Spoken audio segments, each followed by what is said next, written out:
whispered conversations. Former ecclesiarchy choir boy, conscripted for unspecified moral failures. His faith seemed genuine. I wondered how long it would last on Katakan. The largest recruit I'd ever seen was branded next. Enormous, scarred, utterly silent. He didn't react at all when the brand touched his shoulder. No sound, no flinch, nothing. The servitor held it for 3 seconds, then 5, then 7, uncertain. The recruit's face showed no pain, no emotion, no acknowledgement that flesh was charring. When the servitor finally withdrew, the burn was deeper than anyone else's, but the recruit, now trainee 15, simply walked calmly to the next station. I realized I hadn't heard this man speak once since we'd landed. Even the guards gave him extra distance. They were unnerved by someone who didn't register pain. Processing continued. We were issued basic fatigues, a training pack, a training knife that looked like a toy compared to the Catachan fangs the natives carried. Within 2 hours, 200 individuals had become numbered meat. I touched my brand, still hot, throbbing, trainee 73. I tried to remember my name under the number. Darren Combe, farmer's son, survivor. I repeated it silently like a prayer. Night fell. We were dismissed to barracks that was sweltering, airless, filled with sounds of crying and praying and desperate attempts at sleep. My brand throbbed. I couldn't close my eyes without seeing the recruit convulsing from poisoned water, the flames consuming my family's clothes. I slipped outside, seeking air, finding none. The night air was as thick as the days. The camp was different at night, darker than any darkness I'd known on Verdun 3. The lumens were spaced far apart, creating pools of shadow. And the jungle sounds, they had purpose. Not random animal noises, but calls and responses, patterns, hunting patterns. I walked toward the camp center where something was chiming. The Memorial Grove. A single tree dominated the clearing. Native Katakan species, massive, its bark textured wrong, like scales or skin. Oh, thanks for alert. Maybe I should use a mic so I don't have to come over here. The paneling, yeah. Each one a trainee who it's a blast from the past. It's not bad though, necessarily. Wood is kind of good. Creating a sound like mechanical rain, like tiny metal voices crying out. I approached and saw names, numbers, dates. Some tags were recent, within the last month. Some were decades old, metal thinning. I touched one tag and froze. The bark had grown over parts of it. The tree was eating them, consuming the metal. The dead were literally being devoured by the memorial. 13,417, a voice said behind me. That's how many tags are on this tree, updated weekly. I spun. A younger man in instructor fatigue stood there. Corporal insignia, native Katakan, but less scarred than the others. Corporal Thresh, he said. Don't worry, you're not in trouble. You can't sleep. His tone was almost conversational. The tree's a scav oak, native species, extracts minerals from soil, or anything else with metal content. They hang the tags because, he paused, because the chiming keeps certain predators away, most of the time. The way he said most of the time sounded like a warning. Get some sleep, 73. Tomorrow, the real training starts. He walked away, then paused. Oh, I'd avoid the north perimeter at night. The fence has some weak sections. Wouldn't want anyone wandering out accidentally. It's in your dark room. The way he said it sounded like he was trying to prevent exactly that. Yeah. I stood alone in the grove. So black is your favorite color, or what are you saying exactly? I'm not sure if I can follow. 17 dead trainers. Decades of selection programs. Each one killing the majority of the recruits. 200 the pattern held 140 to join this tree. I looked at the tag. What is this alert again? This alert is like subscriber. Thanks for subscribing. Someone who'd once had a name before they became a number. I touched my brand. 73. Robin, thank you. Cleaning stream, yeah, it's necessary, as you can see. Behind you is also, everything is trash. I gotta do it. It smells like rotten strawberries that I didn't put in the trash. If I died here, at least and also tomorrow the trash man At comes. least I'd fight first. It wasn't much of a prayer, but it was all I had.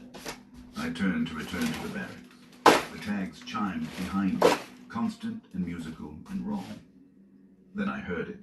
One of the chiming sounds was off rhythm, coming from beyond the north perimeter where Thresh had warned me away. Anybody want some chicken from yesterday? Floor chicken from yesterday? Yeah, I like bright lighting also, but lighting is pretty terrible also. This one is like an LED lamp and I don't know how to fix it.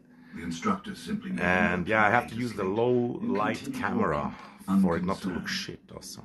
Whatever was out there, learning to sound like our memorial was expected, was part of the plan. Yeah, I gotta get it, my shit together, it's a mess. The tree didn't just memorialize. You know, like a week ago it was good already, and probably after the stream it's gonna be much better, but then in 2 or 3 days maybe it's the same again. Water for larvae, my bunkmates for breathing. 2 of them had stopped during the night. No one had heard a thing. Morning formation revealed the bodies, dragged out by Thresh and another portal, faces peaceful, no visible wounds. The instructors didn't explain. Venko simply walked down our lines, counted us with those flat eyes, and marked her data slate. 198. We've lost 12 since arrival. Training ground Delta, she whispered. Conditioning run. Move. We moved. The training ground was a cleared corridor through dense jungle, 200 meters of relatively open space bordered by walls of vegetation that seemed to lean inward. Razor ferns lined both sides, serrated leaves as long as my forearm, edges weaving clear fluid that might have been sap or venom. Probably both. At the far end, Venko stood beside monitoring equipment, a chronometer in her hand. But it was what hung in the air at chest height that made my stomach clench. Yellow-green fog, perfectly still. Are you hungry? A layer that cut the corridor in half horizontally. Spore cloud. I'd heard about them during the briefings on the transport.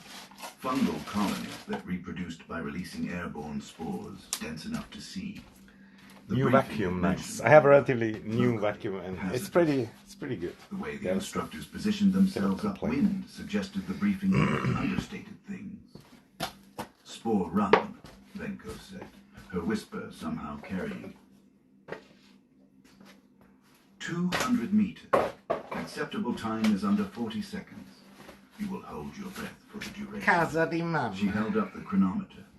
I'll be timing you, not to see if you make it, to document how you fail. The trainee 3 positions down, young, 19, raised his hand. What about filters, Sergeant? Venko looked at him with those dead eyes. This is Captain Khan. The enemy doesn't provide filters, neither do we.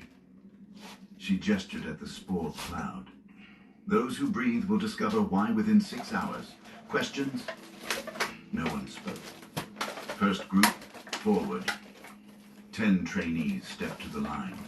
I was in the 3rd group, positioned between Yenna and a large trainee I didn't know.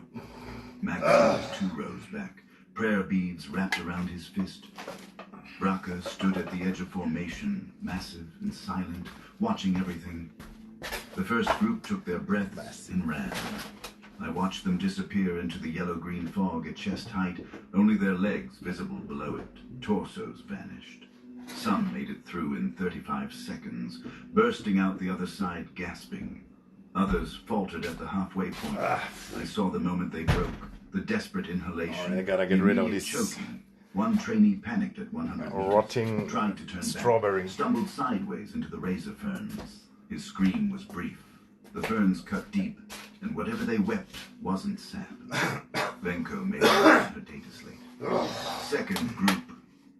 I filled my lungs, tasting the copper rot air that passed for breathable on this world. My heart hammered against my some Ferrero Rocher recently again. They're kind of good, not gonna lie. Simple mathematics that might overpriced though. Third group. Move. I ran. The spore cloud hit at 5 meters. Suddenly, I was chest-deep in yellow-green fog that clung like cobwebs, warm and wrong against my skin. My eyes stung immediately. I kept them barely slitted, watching the ground, counting in my head. 1, 2, 3. The burn in my lungs started at 15 seconds. 4, 5, 6. At 20 seconds, the burn became fire. 7, 8.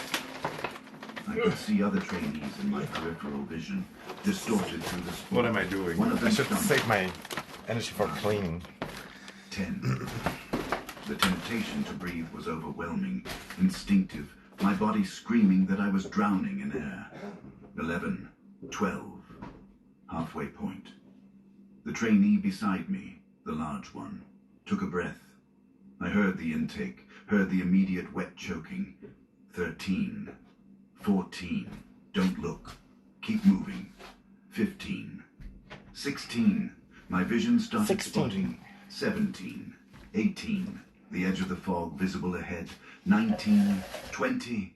I burst through at 38 seconds and collapsed, gasping, lungs burning, but clean air filling them. Clean by Katakan standards, anyway. I looked back through the fog, shapes still moving inside it. Then one went still. Venko walked past me, chronometer in hand, stylus scratching on her data slip. 48 months. It's 4 years. That's kind of crazy also. She was watching the fog, 4 years waiting to see who else would fail. Anniversary. By the time all groups finished, 6 trainees hadn't made it. 4 had breathed the spores. 2 had panicked into the razor ferns. The bodies were collected with the same efficiency as the morning's dead. Noted, documented, removed. 192. 6 hours later, during evening rations, I learned what breathing spores meant. A trainee 3 bunks from mine started coughing. Wet, productive, wrong-sounding. He coughed into his hand, and it came away with blood and something else. White filaments, thread thin, moving slightly against his palm, like the legs of drowning insects. He stared at them with an expression of dawning horror that I'll never forget. The fungal colony had established in his lungs. Now it was fruiting.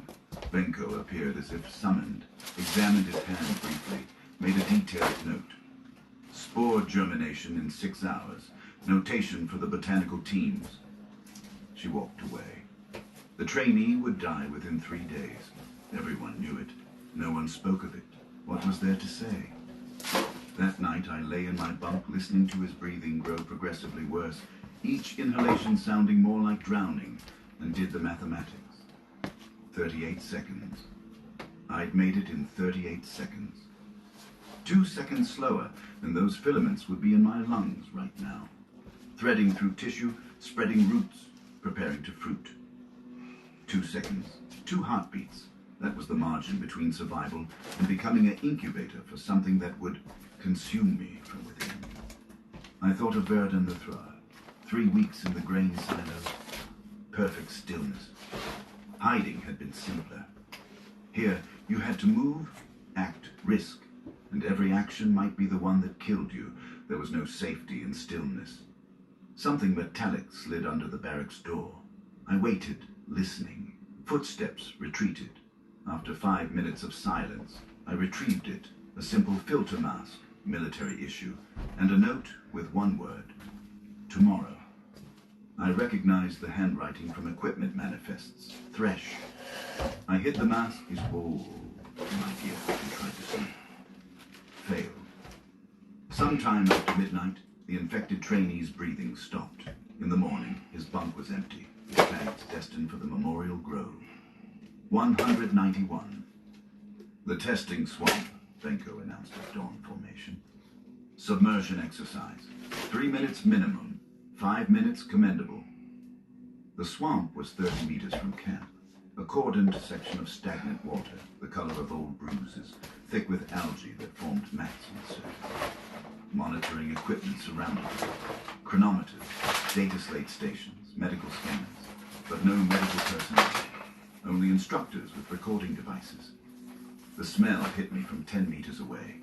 copper rot intensified, organic decay, and something chemical that didn't quite mask the biological wrongness underneath. The water looked thick, wrong, like it had texture beyond liquid.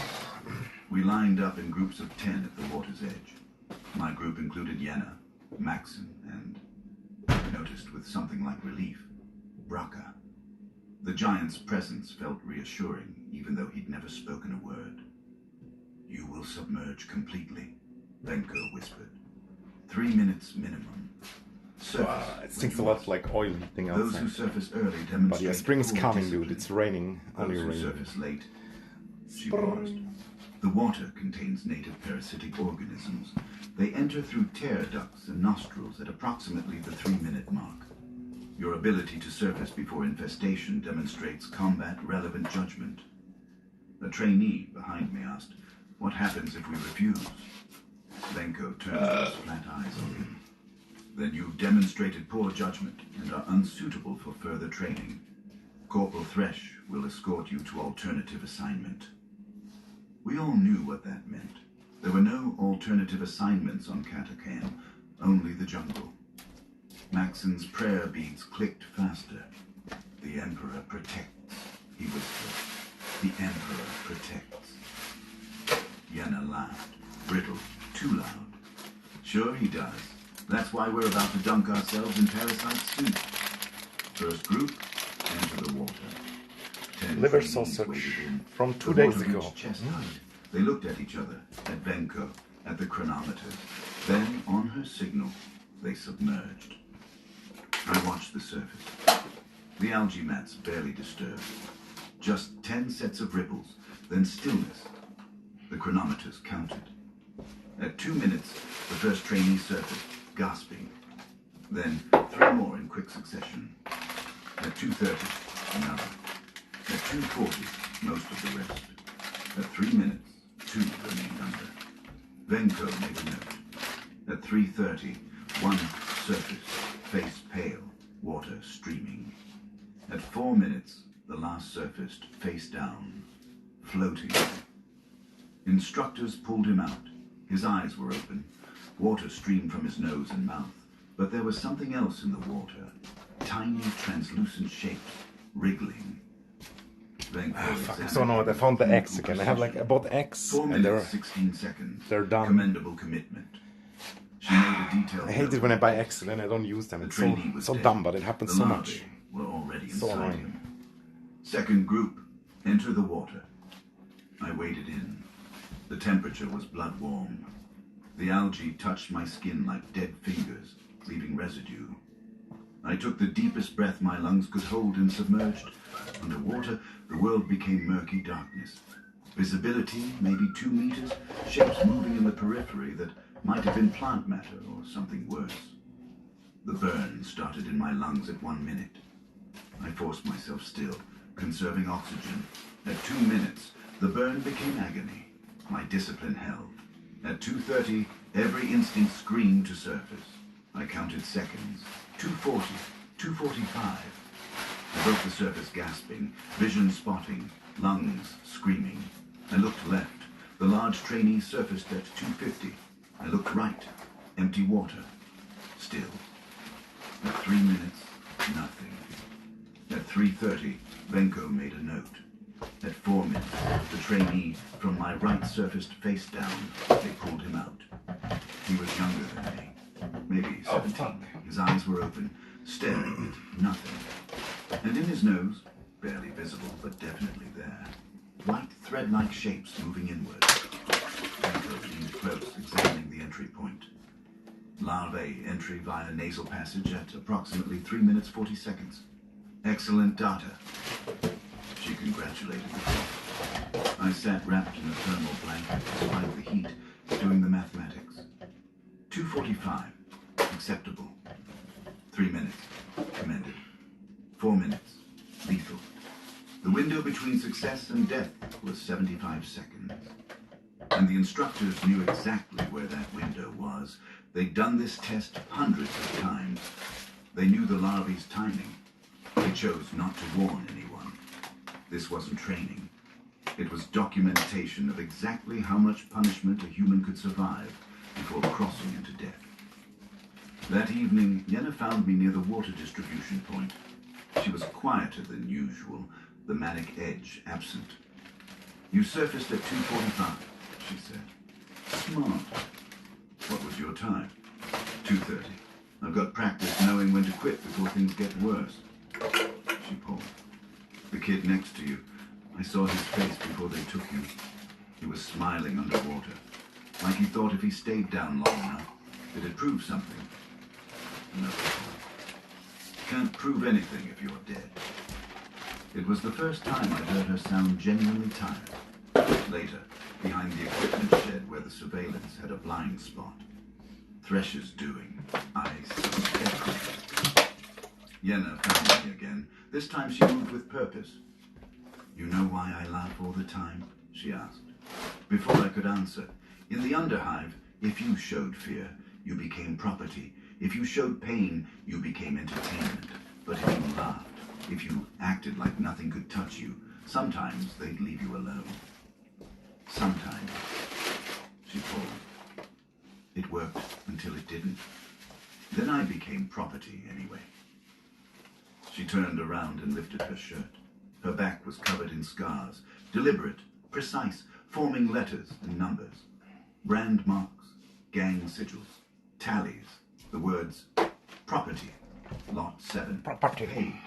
Each one a violation recorded in scar tissue, an archive of dehumanization written on skin. I stared, unable to find words. She lowered her shirt and turned back. Her eyes were dry but hard. "I came to Katakan because the Munitorum doesn't ask questions about Underhive refugees. They just need bodies." She looked toward the jungle. "At least here, the scars I earn will be mine. Not given, not bought. Earned." I understood then what drove her, the desperate need to reclaim agency, to choose her own damage. "I hid while my family died," I said quietly. 3 weeks in grain silos while Tyranids consumed Verdun 3. Sometimes I think I'm You'll never do 9 to 5. that all of this is just Yeah. more elaborate concealment. That's the dopamine She maxing looked at me for a lifestyle. long moment. "And stop hiding. Fight or die, but do it standing up." As we returned to the barracks, I noticed Braca standing about 20 meters away, partially obscured by supply crates. His journal was in his hands. Our eyes met. He didn't pretend he hadn't been watching, didn't hide that he'd been listening. He simply closed the journal, tucked it away, and walked off without a sound. Thank you for the We'd been music. catalogued, assessed, recorded. The question was, had we passed whatever test he was administering? Forgive The next day, navigation exercise through the jungle. Groups of 10 moving through marked routes, learning to identify hazards. The jungle here was dense enough that groups lost sight of each other within meters. Razor-bark trees wept acidic sap. Carnivorous vines hung from branches like roots. Just gonna hide everything behind here in the camera. Marked the safer paths with subtle signs. A broken branch here, a specific leaf arrangement there. Most trainees didn't notice. Yenna's sharp eyes caught them. We followed. Towel, A trainee from another group, visible about 15 meters away from the vegetation, brushed against a brain leaf plant. Broad leaves with fine hair-like tendrils, almost beautiful, growing in shade. The contact was brief. He didn't notice. For 10 minutes, nothing happened. Then his expression changed. Not pain, not fear. Peaceful confusion. He stopped walking. His group called to him. He didn't respond. He turned slowly and began walking in a different direction. Movements smooth and calm. Purposeful. His group tried to stop him. He walked through them, not aggressive, just unstoppable. Venko and 2 other instructors appeared immediately, data slates ready. The infected trainee walked steadily toward a known hazard marked on training maps. Barking toad nest. The toads were amphibians the size of combat boots, highly territorial, skin secreting contact neurotoxin. A single toad could kill in minutes. The nest had dozens. Everyone knew where he was going. Everyone knew what would happen. A trainee from his group tried to physically intervene. Venko intercepted. Do not interfere. This is a learning opportunity. The infected trainee reached the nest. The toads perceived threat and swarmed. He didn't run, didn't fight, just stood there, that peaceful, confused expression on his face while they covered him. The neurotoxin worked in seconds. He fell. Venko made detailed notes. Brainleaf infection results in complete motor overload. Subject demonstrated no pain response or survival instinct. Time to lethality, 43 seconds. Infection vector confirmed as dermal contact with dorsal leaf surface. You guys think Asmongold would be proud of me? After the body Good for you to removed, start, yeah. You gotta start somewhere. Brainleaf is native to 47% it feels so overwhelming, but at some point you have to start, and then it's actually Infection not that. It's not that bad, also. Motor control is hijacked with You served the cliche pretty well. The plant Yeah, directs infected organisms this is all toward Hollywood predators who will kill the host, stage. whose It's not real. decomposition feeds the We plant's root extra system. on. There is We no made it dirty Avoidance before. is your only defense. She paused. The subject provided valuable data on infection progression. His death serves the Imperium's knowledge base. Maxon made a sound, half sob, half laugh. The Emperor protects, he said, but it sounded like a question. Venko looked at him. The Emperor provides enemies to test you. Protection is your own responsibility. That night, very late, something metallic slid under the barracks door. Yeah, it's quite common, I waited think. until footsteps But it's so weird how we wait until it's a mess. 200 entries, each with trainee number, origin world, and a percentage. Survival probability. I scanned the list. 12 entries marked deceased. Others showed percentages. Green above 60, yellow 40 to 60, red below 40. What I really hate that slows me down is like these small things like that make you have a decision, like are you throwing this or are you maybe keeping it, this and that, so on. Vienna, 31%, Maxim, 19%, Braca, 87%. Then I saw the annotation. Next to my percentage, someone had written in a different hand. Like these pickles. I bought them, I ate some of it, then I took them out of the fridge and didn't put them in the fridge. Are they still good or not? 3 survival Should I just throw them away or just put them in the fridge? They're probably not poisonous, but they still taste good. And also time I just throw everything away, but recommend observation during first contact for how long? That's a good question. Maybe like 5 days. About 3 weeks in darkness while my family was consumed. It was in my file. 5 days is fine. Yeah, I put them in the fridge. But I might never eat them anyway and then throw them away in 2 weeks. That's something that we do a lot also. We put stuff in the fridge and then we don't eat it anymore. I returned the slate near the door. Thresh would retrieve it before morning inspection. I returned to my bunk and stared at the ceiling, listening to the Memorial Grove's constant chiming. They thought I was a hider. They were watching to see if I'd freeze again. So when the moment came, when the test arrived designed to make me break, I'd force myself through it, not because I believed I could, because I refused to let them be right about me, even if it killed me, especially if it killed me. Better to die fighting than prove them right. Dawn broke. The spore-infected trainee had died in the night. His tags were removed for the Memorial Grove. Training continued, but something in me had changed. The next test was coming, and this time, I wouldn't hide. The jungle went silent at 347 hours. Not quiet. Silent. Every insect, every bird thing, every rustle of predatory vegetation. I don't have too much money to waste on food waste, but it still happens, and I was on watch. 4th hour of my shift. It's very annoying, absence of sound but it is what it like is. Physical pressure against my eardrums. Around the perimeter, other trainees froze mid-motion, weapons half raised, eyes wide in the darkness. a veteran from some hive world whose name I'd never learned whispered across the clearing. Emperor's Mercy. Something big is hunting. The silence held for 30 seconds. Then gradually, cautiously, sound returned, but wrong. Too careful, too measured, as if every living thing in the canopy was holding perfectly still, hoping not to be noticed. I'd been in the field. All these movements make me... Third day of a 5-day makes my patrol bowels... through what the map's called Devil Territory. Being able to poop. Though nobody had explained what that meant. My flak it has potential. It's not bad, honestly. But dried. I'm not using the potential. And I moved in like 3 years ago. And I swear there's still boxes that I didn't unpack since then.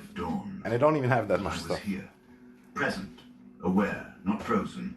3 weeks since I'd found that bottle. Actually, what if there is a potato peeler? What if I have a potato peeler already, but I forgot? Situations that made my pulse it's actually possible. My vision narrow. I'd gotten better at managing the freeze response. Better at the breathing exercises. Better at recognizing the warning signs before paralysis took hold. Exercises weren't real, though. And whatever had just silenced an entire square kilometer of Catacane jungle was very, very real. Morning broke reluctantly through the canopy, grey light filtering through layers of green so vivid it hurt to look at. We broke camp in tense silence. Maxon tried to start one of his hymns, "The Emperor's Eyes Are Upon Us," and his voice came out surprisingly steady. Beautiful, even. A few others joined in ragged harmony. The singing helped, made the jungle feel slightly less like it was digesting us. Yenna walked beside me, keeping rhythm with the hymn but not singing. Her usual manic energy was muted this morning, eyes scanning the undergrowth with the paranoid efficiency she'd learned in Necromunda's underhive. "Choir boy's voice is wasted on prayers," she muttered. "Could have made a fortune in the underhive pleasure dens." "You trying to get Maxon to punch you? Just seeing if he's still in there." She glanced at me. "Faith's a good shield until something gets through it. What got through yours?" Her smile didn't reach her eyes. "Everything, farm boy, everything." Braca took point position without being asked. Watching him move was like watching smoke flow through dense undergrowth, his massive bulk somehow gliding between brainleaf groves and toxic vines without disturbing anything. He tested each step before committing weight, reading the jungle in ways I was only beginning to understand. He watched where insects landed. Followed the flow of fungal growth. Moved with the jungle's rhythm instead of against it. I tried to learn from it. Tried to understand how something that large could be that quiet. During a brief rest, I studied the map Corporal Thresh had distributed. Standard patrol route, standard markings, but in the right light I could see faint pencil marks, barely visible additions that weren't on the official briefing. Equipment cache locations, water sources, and one circled notation, "Barking toad nest, give 50 moksha to clearance." Thresh had been guiding us, steering us away from the worst dangers, risking himself to keep us alive. I looked up and found him watching me. He gave the slightest shake of his head. "Don't acknowledge it. Don't get us both killed." I folded the map. By 1400 hours, we'd made excellent time. Too good, I realized. Thresh's hidden guidance was working. We were ahead of schedule, deeper into unmarked territory than planned. Thresh called a halt for meal break in a small clearing centered on a fallen tree. Decent sight lines, defensible position, good choice. I settled against the tree trunk, forcing down a ration bar that tasted like recycled cardboard and chemical preservatives. A trainee named Kosh dropped beside me. Older, maybe 30, with hard eyes that had seen combat before this place. "You did agricultural work before this?" he asked. I nodded, mouth full of ration bar. "Good." He broke his own ration in half, offering me a piece. "Farmers understand that sometimes the harvest fails. Remember that." Before I could ask what he meant, Braca stood, his hand raised for silence. The jungle had gone quiet again. The attack came from angles that shouldn't have been possible, above and behind simultaneously. Vasquez, Our point man, who'd been 20 meters ahead scouting, appeared in the clearing, not walking, flying. His torso landed separately from his legs. The cut was so clean you could see the cross-section of his spine, his organs. Just every day a little bit, yeah. Laid bare like a medical diagram. He was still alive for 2 heartbeats. His mouth worked soundlessly. Then his eyes went vacant. Nobody had heard the strike. Yeah, the problem is when I start and then I like only almost finish. Then somehow like I don't do it for days again. Chaos erupted. But yeah, we have to do it in several turns. And also like once all this is cleaned up, technically you should make the surfaces. And then maybe I should unbox the boxes and check the other rooms. Clean everything. It's a lot. Scanning the canopy with mechanical precision. Maxon dropped to his knees, prayers spilling from his lips in mindless repetition. Yenna grabbed my arm, trying to pull me toward the cover, but I saw it. Movement in the trees 40 meters out. Not movement, presence. The Katakan devil, partially visible through foliage. Compound eyes like polished obsidian. Each one the size of my fist, multifaceted, reflecting fractured images of the clearing. Mandibles that looked industrial, cutting tools designed by something that understood efficiency and nothing else. A body that was all edges and joints bent at anatomically impossible angles. Chitin the color of old blood. And those limbs. Emperor's mercy, those limbs. Razor-edged, too many, moving with liquid grace that suggested they could be anywhere, cut through anything, faster than thought. The compound eyes. I was 16 again. Verdanthe, the grain silo. Watching through cracks in the corrugated metal as Hormagaunts tore through the processing facility. Those same multifaceted eyes. My mother in the grain bins, and the creature finding her. She didn't scream. The claws were too fast for screaming. She just came apart. Reduced from a person to biological components in seconds. The sounds. Oh, throne, the sound. Wet tearing, meat from bone. The chittering communication as they fed, as they processed her. I couldn't move, couldn't breathe. My legs locked, my vision tunneled. The present bled into the past until I couldn't tell which was real. Freeze, and maybe it won't notice. Maybe it will take someone else. Maybe 73. Move. Move now. Kosh was sprinting toward me. His face showed perfect clarity. He knew exactly what he was doing, exactly what it would cost. He reached me, grabbed my webbing, started dragging me backward. The devil's attention shifted. Its entire body reoriented with mechanical precision. Compound eyes focusing, head tilting to track movement. It moved, not fast. Faster. 40 meters in 2 heartbeats. Kosh saw it coming. Knew he couldn't reach cover. And did something I'll carry forever. He shoved me. Hard enough to send me sprawling toward the fallen tree. Then he turned. Faced the devil. Weapon raised. Buying seconds. His last gun fired 3 times. The bolts hit chitin and scorched black marks into blood-red armor. The devil didn't slow. One razored limb punched through Kosh's chest, lifted him off the ground. He stared down at the blade emerging from his sternum. His legs kicked twice, then the devil's mandibles opened, wider than anatomy should allow, and closed over his head. The feeding sounds began, wet tearing, crunching cartilage, the slurping of fluids being consumed, mechanical efficiency, purpose-built consumption. Kosh's legs kicked once more, then stopped. The devil fed for 5 seconds, an eternity. Then it dropped what remained and turned toward the fleeing trainees. What hit the ground wasn't recognizable as human anymore. Yenna appeared in front of me, blocking my view. She slapped me, hard enough to snap my head sideways, hard enough to leave my cheek burning. Farm boy, not here, not now. Move or join him. Her voice cut through 16 years and 3 weeks in the space between present and past. Awareness crashed back into my body like ice water. I saw her eyes, wild with fear, but still focused, still present. She grabbed my arm and ran. dragged me the first few steps until my legs remembered their purpose. Behind us, screams echoed through the jungle. Some cut short, some continued too long. I ran beside Yenna, while my mind replayed 5 seconds. Kosh's eyes meeting mine as the blade punched through. He knew he was dying, and he did it anyway. Because I froze. We ran until the sounds faded. Found survivors gathering at a pre-designated rally point, a rocky outcrop with clear sight lines. Bracca was there, weapon still raised. Maxson bleeding from a head wound, muttering prayers without inflection. Thresh doing a head count. 9 remained from 16, 7 dead or missing.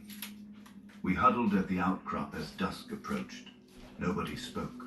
Maxson's prayers had become mechanical, words without meaning, ritual without faith. Yenna sat apart, her laughter completely absent. She stared at nothing. Bracca cleaned his weapon with ritualistic precision, the only one who seemed functionally calm. My hands wouldn't stop shaking. I kept seeing Kosh's eyes. Sergeant Venko appeared from the tree line. None of us had heard her approach. She carried a data slate and showed no signs of exertion or concern. When she looked at us, it was with the clinical assessment of a butcher evaluating livestock. Bro, I should kind of put up pictures of other streamers or viewers. That would be kind of fun. Softness.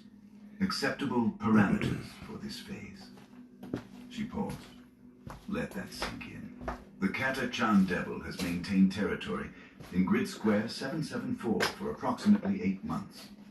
This information was available in your briefing materials. Page 47, subsection 3. Silence. Nobody had turned to page 47. Pictures on the She'd known steps. we would. To stand on. Your patrol route was designed to intercept devil hunting grounds at 1400 hours. Optimal feeding time. The purpose was assessment of response to overwhelming force and evaluation of condition emergence under Apex threat conditions. One of the trainees, someone who'd run, started to protest.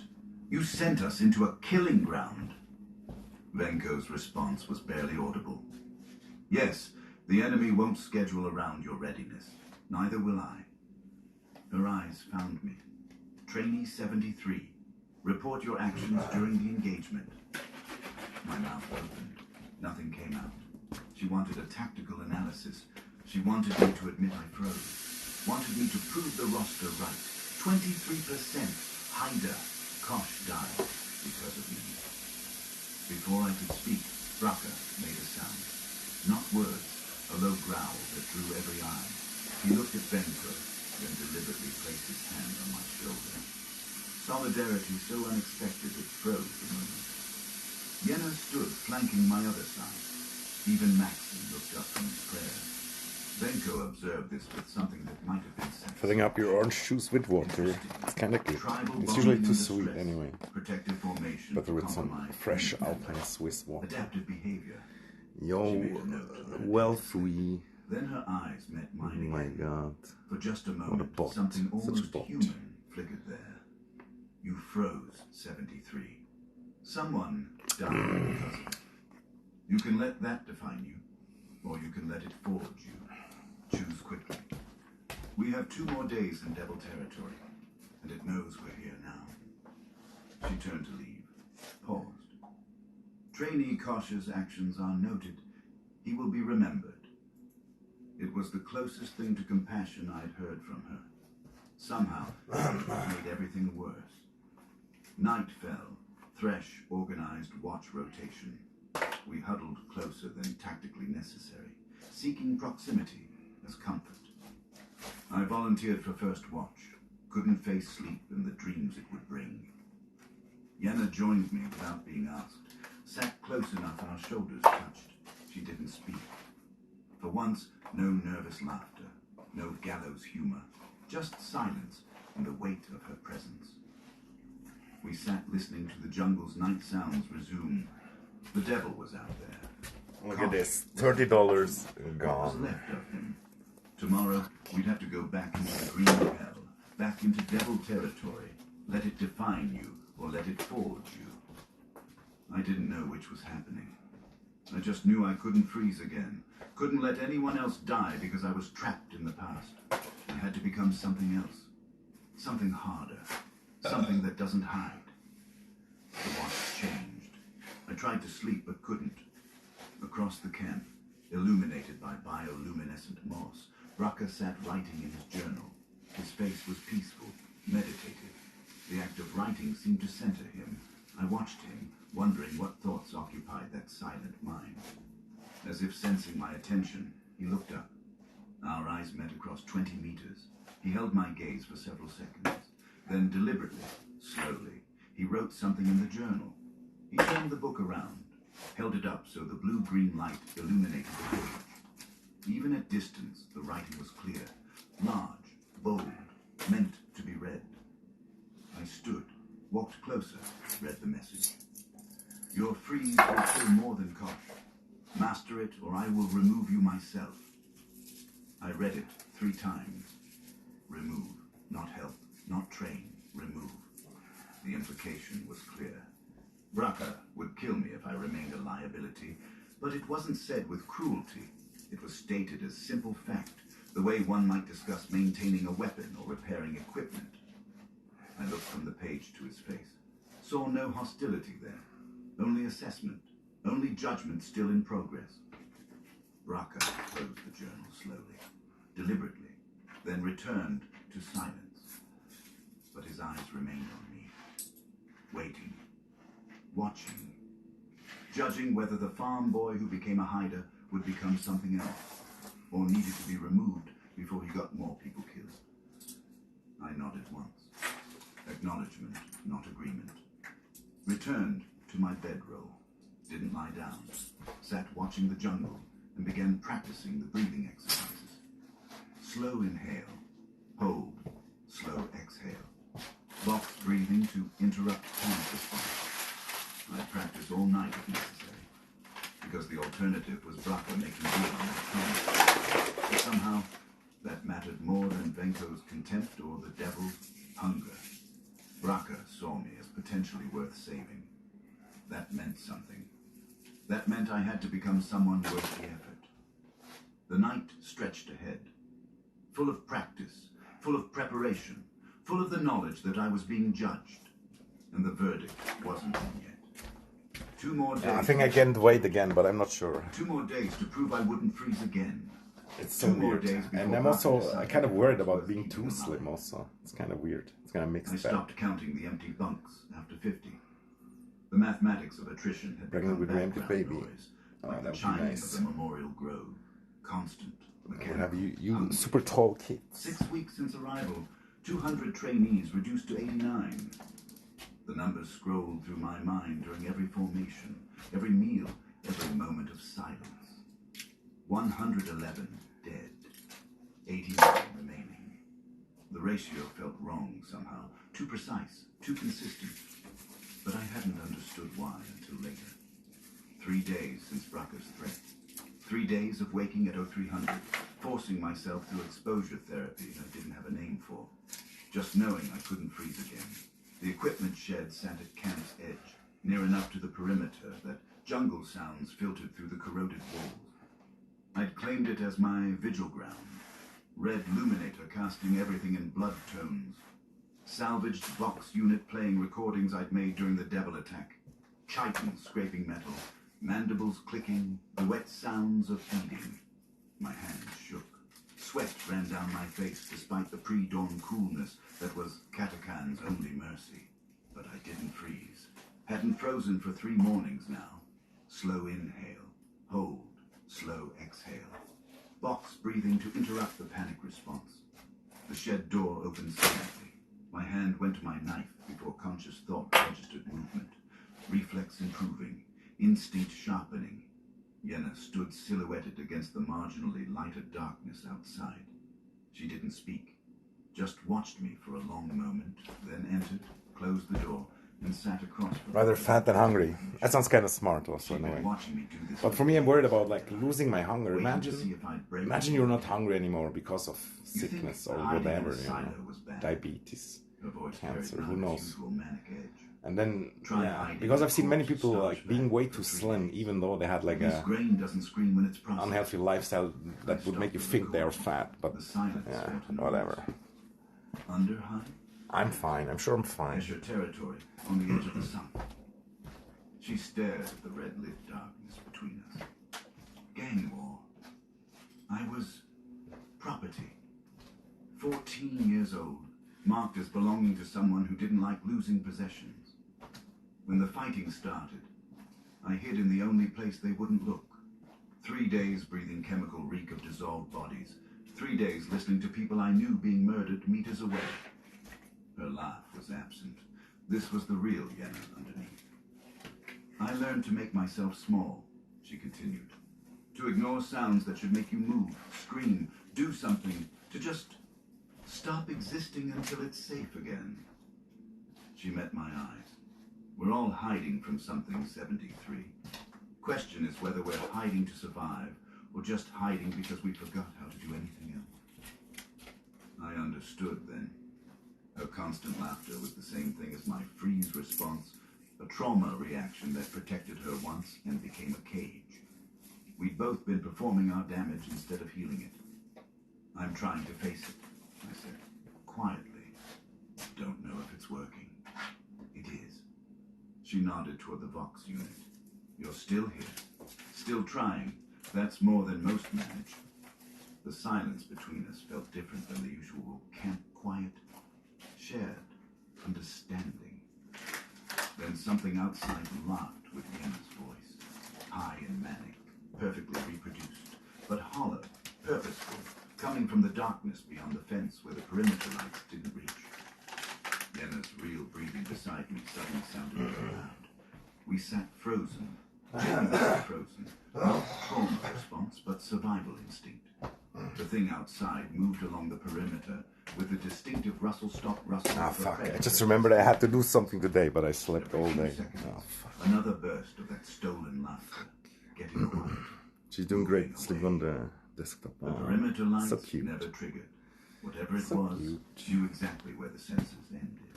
And yeah, being hungry sometimes, like if you go on a diet and you constantly suffer from hunger and cravings and whatever, it can really fuck you up also. Like, it can give you like eating disorders and stuff. Unspoken but real. We'd need it for what was coming. The wash station during morning routine was institutional grimness incarnate. Concrete walls weeping moisture, pipes clanging and shuddering. Water the color of rust that had to be filtered and boiled before touching skin. We performed ablutions in silence. Speaking drew attention, and attention from instructors meant training opportunities. Maxon's voice drifted from the far corner. Quiet hymn to himself, one of the few sounds of humanity left in the camp. His singing had become our morning constant, beautiful and fragile, against the mechanical sounds of survival. Beautiful and fragile. I looked up from scrubbing contraceptive across my arms. Maxon stood motionless, staring at something in the corner I couldn't see from my angle. I moved closer. Saw. Trainee 79 sat against the wall behind. His wrist, shallow, hesitant lines that led pink into the standing water. He was praying. Not for strength, not for survival, for the Emperor's peace, for permission to stop fighting. His eyes fixed on Maxon with desperate hope. A choir boy, a holy man, someone who could grant the blessing he sought. Please. 79's voice barely reached. I think I already might have thrown away something that I still needed. I'm not strong enough for this place. I'm not gonna dig in it trash. It's not that important. Or I've proven unworthy. Either way, the only mercy left is ending. His recitation of the prayer of final release was wrong, stumbling. He didn't even know the proper words. Please don't make me die alone without grace. Maxon's face showed something breaking in real time. His faith had sustained him through 6 weeks of horror, but it couldn't answer this, had no counter-argument that wasn't hollow. There's still hope, Maxon tried. The Emperor wanted me to survive this. He would have made me stronger. 79's voice carried. And Olivia sauce. This is his answer. Please, make it mean something. The silence stretched. I should have intervened. Should have called for an instructor. Stopped this somehow. But I stood paralyzed. Not by trauma this time. By the terrible understanding that 79 was right. Some of us weren't going to make it. Were never going to make it. The only choice left was how we died. Maxon knelt beside him. His voice shook but remained clear as he recited the prayer of final release properly, guiding the trainee through the benediction. Then his hand closed over 79's on the knife. The cut was quick, deep, merciful. 79 died with gratitude in his eyes, finally released from his suffering. Maxon held him until the light faded, then carefully closed his eyes and arranged him in the position of rest. The ritual was completed perfectly, and something inside Maxon broke. I found him later, still washing blood from his hands, scrubbing mechanically long after they were clean. "You all right?" I asked. He looked at me with hollow eyes. "The Emperor protects." That's what I was taught. But he didn't protect that man from me, did he? Or maybe this is his protection. Maybe death is the only mercy left here. His voice was empty. He didn't sing that morning, or the next. The hymns that had sustained him were dying. Punishment detail for being 3 seconds late to formation meant scrubbing floors in the command post. Actual temperature control bringing the air to merely oppressive rather than suffocating. Functioning lumens. Data stations with intact screens. The normalcy felt obscene. The instructors were absent. An unusual opportunity. I was empty as a waste receptacle when I saw it. Crumpled document marked with the Munitorum's skull and cog seal. My hand moved before my brain caught up, smoothing it across the floor. Memorandum. Subject. Selection cycle G4 optimal graduation parameters. My eyes caught on specific phrases and couldn't move away. Mortality rate 85% plus 3%. Graduation ceiling 30 individuals, regardless of individual performance metrics. Casualties in excess of parameters indicate insufficient challenge escalation. Casualties below parameters indicate inadequate filtering. The words didn't make sense. Then they made too much sense. It wasn't training. It was industrial processing. We weren't being forged. We were being refined, with 170 lives as acceptable slag. Every death I'd witnessed wasn't an unfortunate necessity. It was a line item. Kosh dying because of my freeze wasn't tragedy. It was progress toward quota. The brain leaf victims, the drowning test casualties, 79's suicide this morning, all anticipated, all acceptable, all built into the system. The instructors weren't trying to make us survive. They were trying to kill exactly 170 of us while making the 30 who remained into something useful. Individual effort couldn't change this. The outcome was predetermined. We weren't fighting for survival. We were competing for 30 slots in a death lottery where the Imperium had already decided 170 losing tickets must be drawn. Boots outside. Instructors returning. I folded the document and concealed it in my boot. Finished the detail mechanically, mind elsewhere. That night, I gathered Yenna and Maxon, then approached Braca, where he sat alone writing by bioluminescent light. The giant looked up, unsurprised by the intrusion. I showed them the document. Yenna read it twice. Her humor died completely. So it doesn't matter. We could be perfect, all of us. And they'd still find ways to kill 170. Maxon's voice was hollow. The Emperor sanctions this. This is his will, enacted through his Munitorum. It's not about deserving survival anymore, I said. It's about ensuring the 4 of us are in the 30. Braca reached across and tapped the document, then held up his hand, showing 2 fingers, then pointed to each of us in turn. His meaning was clear. 4 slots. Guaranteed. Whatever it takes. compliance was sealed in silence.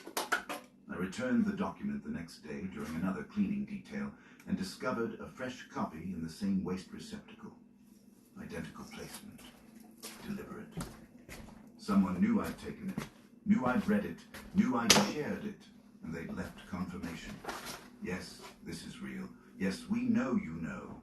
Yes, it changes nothing. The cruelty wasn't just the quota. It was the revelation of the quota, the psychological weight of knowing, added as another test to see who broke under the knowledge itself. Nowhere was safe. Nothing was private. Even our knowledge was observed and measured. Emergency formation at 1900 hours. The 89 surviving trainees assembled under portable lumens that cast harsh shadows and attracted night insects that burned against hot elements. Venko stood at the front, posture perfect as always. Beside her, Thresh stood at attention, face unreadable. Between them, a small pile of medical supplies, synthetic skin, wound sealant, broad-spectrum antibiotics. Standard issue for instructors. Forbidden to trainees without authorization, the scene was staged for a lesson. Corporal Thresh had been found stealing from instructor medical stores. Venko's whisper forced everyone to lean in, to strain to hear. Is it time to make a break? Supplies were recovered from various locations where trainees might accidentally find them. This constitutes sabotage of the training program, artificially improving trainee survival rates, disrupting the selection process. She turned to Thresh. Name the trainees you intended to help. Cooperation means severe punishment, but survival. Refusal means execution. Choose. Silence stretched. Thresh's eyes moved across the assembled trainees. He looked directly at me, held my gaze. Then Yenna, then Maxson, then Braka. Each of us had received his help, dropped equipment, forgotten med packs, hints about dangerous areas. We all knew it. He knew we knew. His eyes moved, touching a dozen other faces. Then he looked back to Venko. I named myself. No trainees were aware of my actions. I acted alone. The corruption was mine only. Venko nodded, unsurprised. So you choose execution. Accepted. She drew her bolt pistol and fired once at point-blank range. Thresh's head snapped back and he dropped without ceremony, without last words, without drama. Just a man standing, then a body on the ground. Venko ensured every trainee saw the wound, the finality, the mechanical simplicity of death. She gestured and servitors emerged to remove the body. Within 2 minutes, Thresh was gone. Only a dark stain remained. He died because he forgot what we're making you into. Venko's whisper carried across the silent formation. Soldiers don't need kindness. They need to survive what's coming. She paused. Something shifted in that pause. The final trial begins in 72 hours. You have that long to decide if you want to live. Not to prepare, to decide. As if wanting it might not be enough. As if what we'd face might make death preferable. As she dismissed the formation and walked away, I noticed something impossible. Her hands were trembling, just slightly, but visible. The instructor who had killed without hesitation, who executed Thresh with perfect calm, who had carved a scar on her arm for every trainee she'd personally killed. Her hands shook. She was afraid. Not of us, not of the jungle, of what was coming in 72 hours. A woman who had survived 30 years of Katachan, who treated death as routine maintenance, was afraid of something, and whatever it was worse than anything we'd encountered so far. That night, put a plastic bag on your head. Maxson didn't pray. Yenna didn't laugh. Braka wrote in his journal, then showed us a page. A sketch of Thresh's face, rendered with remarkable skill and compassion. Beneath it, a single word. Remembered. We each touched the page in turn. A ritual. A promise. Thresh wouldn't just be another number consumed by the Memorial Grove to be retrieved. In 72 hours, We'd face whatever made Benko's hands tremble. But tonight, we remembered the man who chose to die rather than betray us. It was the last piece of humanity we could afford before becoming what the system demanded. Dawn came red through the morning mist. The countdown had begun. There were 3 days left to prepare. It wouldn't be enough. I hate the overwhelmingness. Not from the jungle. All this cleaning. From the bunk, all these things that I shouldn't do. The trainee 41 decided his odds were better if trainee 42 stopped breathing. I heard it happen in the darkness. The wet puncture of a blade finding flesh between ribs. The abbreviated gasp, cut short before it could become a scream. The thrashing that lasted maybe 10 seconds. Then the liquid stillness that meant someone had just stopped being a person and become a problem to dispose of. The quality of silence that followed wasn't shock. It was calculation. Other trainees were awake. I could tell by their breathing patterns, the subtle shifts of weight on bunks, the total absence of sleep sound. They were listening, deciding. Should they help the victim? Help the killer? Neither. No one moved. I counted 47 heartbeats, my own, hammering against my ribs, before the scrape of dead weight being dragged across metal grating broke the silence. The sound carved through the darkness like fingernails on slate. Then the clang of the disposal chute opening, the rush of humid jungle air flooding in with its rot-sweet smell, and the distant splash far below where something waited to consume the evidence. 47 trainees 2 hours ago, 46 now. 30 must survive. 16 more must die.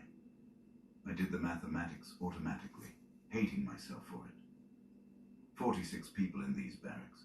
16 murders spread over 72 hours. Someone dies every 4.5 hours on average. I checked my chronometer. 0237 hours. The next murder should occur around, give or take. The fact I could think this way meant something in me had already broken. Movement in the darkness. I tensed until I recognized Yenna's silhouette. She moved like she'd learned in the underhive, each footstep placed with absolute precision to avoid noise. She crossed to my bunk first, then to Maxon's, then gestured toward Bracca's massive form 3 meters away. She was establishing line of sight between our positions, creating a defensive formation. She leaned close enough that I felt her breath against my ear. 4-hour watch rotations, starting now. Sleep when it's not your turn, or don't sleep at all, but we stay breathing. Bracca's silhouette nodded once in the darkness. Maxon made a sound that might have been agreement or suppressed prayer. We were forming a pact while around us. Others were forming different calculations. The creak of bunks being repositioned carried through the barracks as others reached similar conclusions. Alliances solidifying, prey identifying predators, the mathematics of survival being worked out in real time. I took first watch, sitting up with my back against the cold metal wall, a sharpened piece of composite gripped in my hand. Not much of a weapon, but better than nothing. My eyes adjusted slowly to the darkness, picking out shapes, movement, the subtle shifts that meant someone was awake and watching. At 6:51 hours, 9 minutes early, another murder. This one I saw. Trainee 33 rose from her bunk with mechanical precision. She crossed 5 meters of open space to trainee 18's position. No hesitation, no apparent emotion. She picked up his pillow, pressed it down over his face with both hands, and held it there. 18 woke, struggled. His legs kicked, hands clawed at her arms, body arched and twisted, trying to break free. The sounds were muffled, but wet, choking, gasping, the desperate animal noises of someone drowning in air.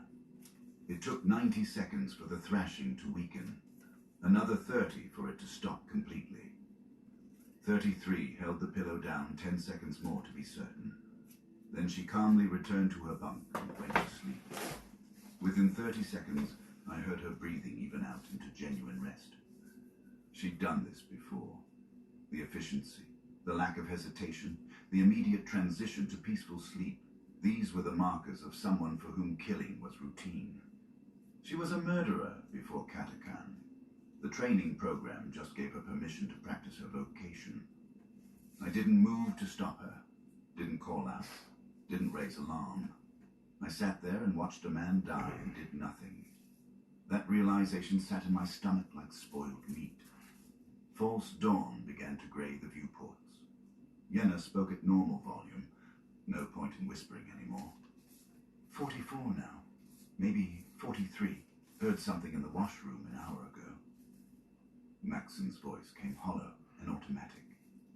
The Emperor protects the faithful. It meant nothing. The words were reflex, a prayer worn smooth by repetition until it was just noise. Yenna's laugh came brittle and sharp. The Emperor's got a funny way of showing it, choir boy. Maybe he's protecting the faithless instead. They're the ones doing the killing.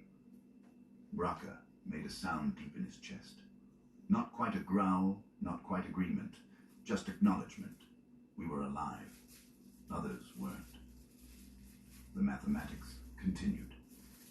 Morning formation revealed the night's toll in empty spaces where bodies should have stood. 44 trainees in the mud.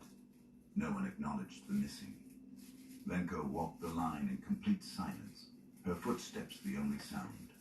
The mud made wet sucking noises around her boots, mud that had seen too much blood over too many years. She stopped, turned. Those cold eyes swept across us. Efficient, she said, barely above a whisper. Everyone strained to hear. 14 to go. You have 58 hours. She walked away. The instructors didn't investigate, didn't ask questions, didn't pretend to care. The disposal chute was monitored. They knew exactly how many bodies went through. This was expected, desired, engineered. We were doing exactly what they designed the countdown to accomplish. The formation dispersed, and we moved as equals toward the mess hall, staying in open space where ambush was harder. The mess was nearly empty. Most trainees had stopped eating communally, afraid of being poisoned or outnumbered. We ate in silence, watching approaches. The food tasted like recycled protein and chemical preservatives, but I forced it down. Need calories, need strength, need to survive the next 58 hours. Afterward, we established a defensive position near the latrines. Someone always needed to use the facilities, moments of vulnerability that required protection. We'd learned to move as a pack. Maxon went first while Yenna and I stood guard at the entrance, backs to each other, watching approaches. Bracca positioned himself to cover the long sight lines. I didn't see them coming until they were already moving. Trainees 19 and 57, coordinated and fast. 19 had a sharpened piece of metal. 57 carried a pipe. They were going for Maxon because he looked weak, prayed constantly, seemed like he wouldn't fight back. I shouted a warning as they hit the entrance. Yenna moved to intercept, but they timed it perfectly. She couldn't reach Maxon before they did. I heard the splash of water, the ring of pipe against tile, Maxon's sharp cry of pain or fear. Then sounds I didn't expect. Maxon fought. 19 got a hand around his throat, and Maxon responded by jamming his thumbs into the attacker's eyes. The scream was inhuman, wet and high, and full of rupture. 57 swung the pipe, and Maxon caught it. I heard bone break, his hand, his fingers, but he held on and yanked the training off balance. 57 went down into the contaminated water pooling on the latrine floor. Maxon lay on top of him, pressing his face down into 3 centimeters of filthy water. The sounds of drowning are worse than you imagine. Thrashing, choking, the wet, desperate noises of someone trying to breathe liquid. 57's hands clawed at Maxon, at the floor, at nothing. It took 90 seconds. Maxon didn't stop pressing until the body was completely still, then 10 seconds more to be certain. His breathing was harder, ragged, more animal than human. Bracca dealt with 19 while Yenna and I finally reached the latrine. The giant didn't kill. He broke. 19's knife arm bent backward at the elbow with a wet crack. His His knee folded sideways with a crunch that made my stomach turn. His jaw dislocated with surgical precision. Each break was calculated, controlled, designed to disable permanently without killing. When Braca finished, 19 was alive but would never threaten anyone again. He crawled away, making sounds that weren't quite words. Braca watched him go, then turned to Maxson and nodded once. Acknowledgement. You survived. You did what was necessary. I helped Maxson up. He was shaking, broken hand, cradled against his chest, soaked in filthy water and someone else's blood. His eyes had seen something fundamental break inside himself. Are you all right? I asked, knowing it was a stupid question. Maxson looked at me with those hollow eyes. The Emperor protects. That's what I was taught. His voice was flat, empty of everything that had made it his. But he didn't protect that man from me, did he? He didn't stop my head. He didn't spare either of us. I tried to respond, but he cut me off. Don't. I'm alive. That's what matters here. That's all that matters. His lips moved, starting a hymn by habit, but no sound emerged. He tried again. Nothing. The singing that had defined him since we arrived, that had punctuated every moment of fear and pain with faith, was gone. The silence where his hymns should have been felt like another death. We moved to the memorial grove afterward, seeking the marginal safety of open space. The massive tree stood at the compound's center, its branches heavy with thousands of dog tags. They chimed in the humid wind, a constant mechanical requiem for the dead that never stopped. Sitting beneath it, looking up at all those names being slowly consumed by the bark, the sound. Bro, yeah, it does hurt. I should really buy a good I noticed new tags already hanging. chair. Fresh But you metal, get used to it not also. yet tarnished. But fucking 41, flat wood, 42, it's terrible, dude. It's 18. terrible. I had The worse night's chairs now. casualties already And I actually have this materialized, chair also, but beginning their slow digestion. this one is too relaxed. It's Her manic humor completely gone. somehow not good also. I've been watching But them, maybe I should use this the one more. instructors, Yeah. tracking who they intervene for and who they let die. She showed us the floor, marks made with scavenged ink since paper wasn't Like a names, like a numbers, crack chunky, but my causes crack of is death. the computer. They don't care about strength. Half the physically strongest trainers And my left are dead. ass, it actually They don't hurts care on the about bone skill. also. I wonder Some of the best if survivalists this chair really got can taken damage by you more than accidents others, or that how could does be it work? prevented. I don't even know. She looked at But each sometimes of us. really my left What they care ass about bone is this. hurts a lot Who freezes when after orders hours someone of sitting on that. and who doesn't? She pointed back toward the latrines. Maxson passed their test. So did you, Darren, when you stood there calculating murder rates instead of trying to stop them. I don't know, I watch porn like normal people. Braca passed before we even got here. Gooning to Twitch girls, I don't know. It's just not. Braca didn't nod. It doesn't give me enough. His silence was confirmation. Yeah. I processed I don't like to watch stuff also thought that makes about me Thresh's horny execution, necessarily. staged to test our Only if I have to. The quoted And documentation yeah, it would be better that without, found I guess. Deliberate to see what I do with the information. The countdown creating exactly the paranoid conditions for trainees to kill each other. Every element had been engineered. The jungle's dangers were real, but the human conditioning was the actual truth. Autoerotic They weren't asphyxiation. training us to fight cats. It's a fancy They were word, training but us it's to a filthy survive by thing. becoming predators ourselves. The Imperium didn't need soldiers who'd die for the Emperor. It needed killers who'd live by letting others die. Maxson spoke for the first time since the latrine, his voice strange without the hymns that usually punctuated it. So what do we do? Resist and die, proving we're human? Or become what they want and survive as monsters? Yenna's laugh returned, that manic sound idea, heard since the first day. But now I understood it differently. Which streamer girl, though? I'm not sure which one you It was mean. the sound of someone who'd already answered that But question yeah. in the Underhive and hated the answer. That sounds like not the worst False job. choice, choir boy. We do both. We survive. We stay human. We just don't tell them the second part. She looked at each of us. We play their game, pass their tests, make them think we're the killers they want. But we remember who we are. We protect each other. And when this is over, we stay people. damaged, broken people, but people. Braca rumbled agreement. A tag fell from the tree, not pulled by wind, but released as the bark finally finished consuming its metal. It landed at my feet. I picked it up. The edges were soft, partially digested, the stamped name barely legible. Trainee 23. Someone from an earlier cohort. Maybe the Japanese one. I don't know. I looked up and realized most females that I watch, they are kind of normal. Spreading, preparing for the next harvest. The tree was thriving on the dead. It had been deliberately cultivated. The memorial grove wasn't a memorial. It was a feeding ground. The Imperium tended it carefully, generation after generation. We weren't people. We were nutrients for a system that never stopped consuming. A whistle sounded across the compound. All trainees to formation. 36 hours until the final trial. Time to learn the rules of the Screaming Hollow. The 42 survivors stood in ragged formation. 8 more had died since morning, the countdown accelerating.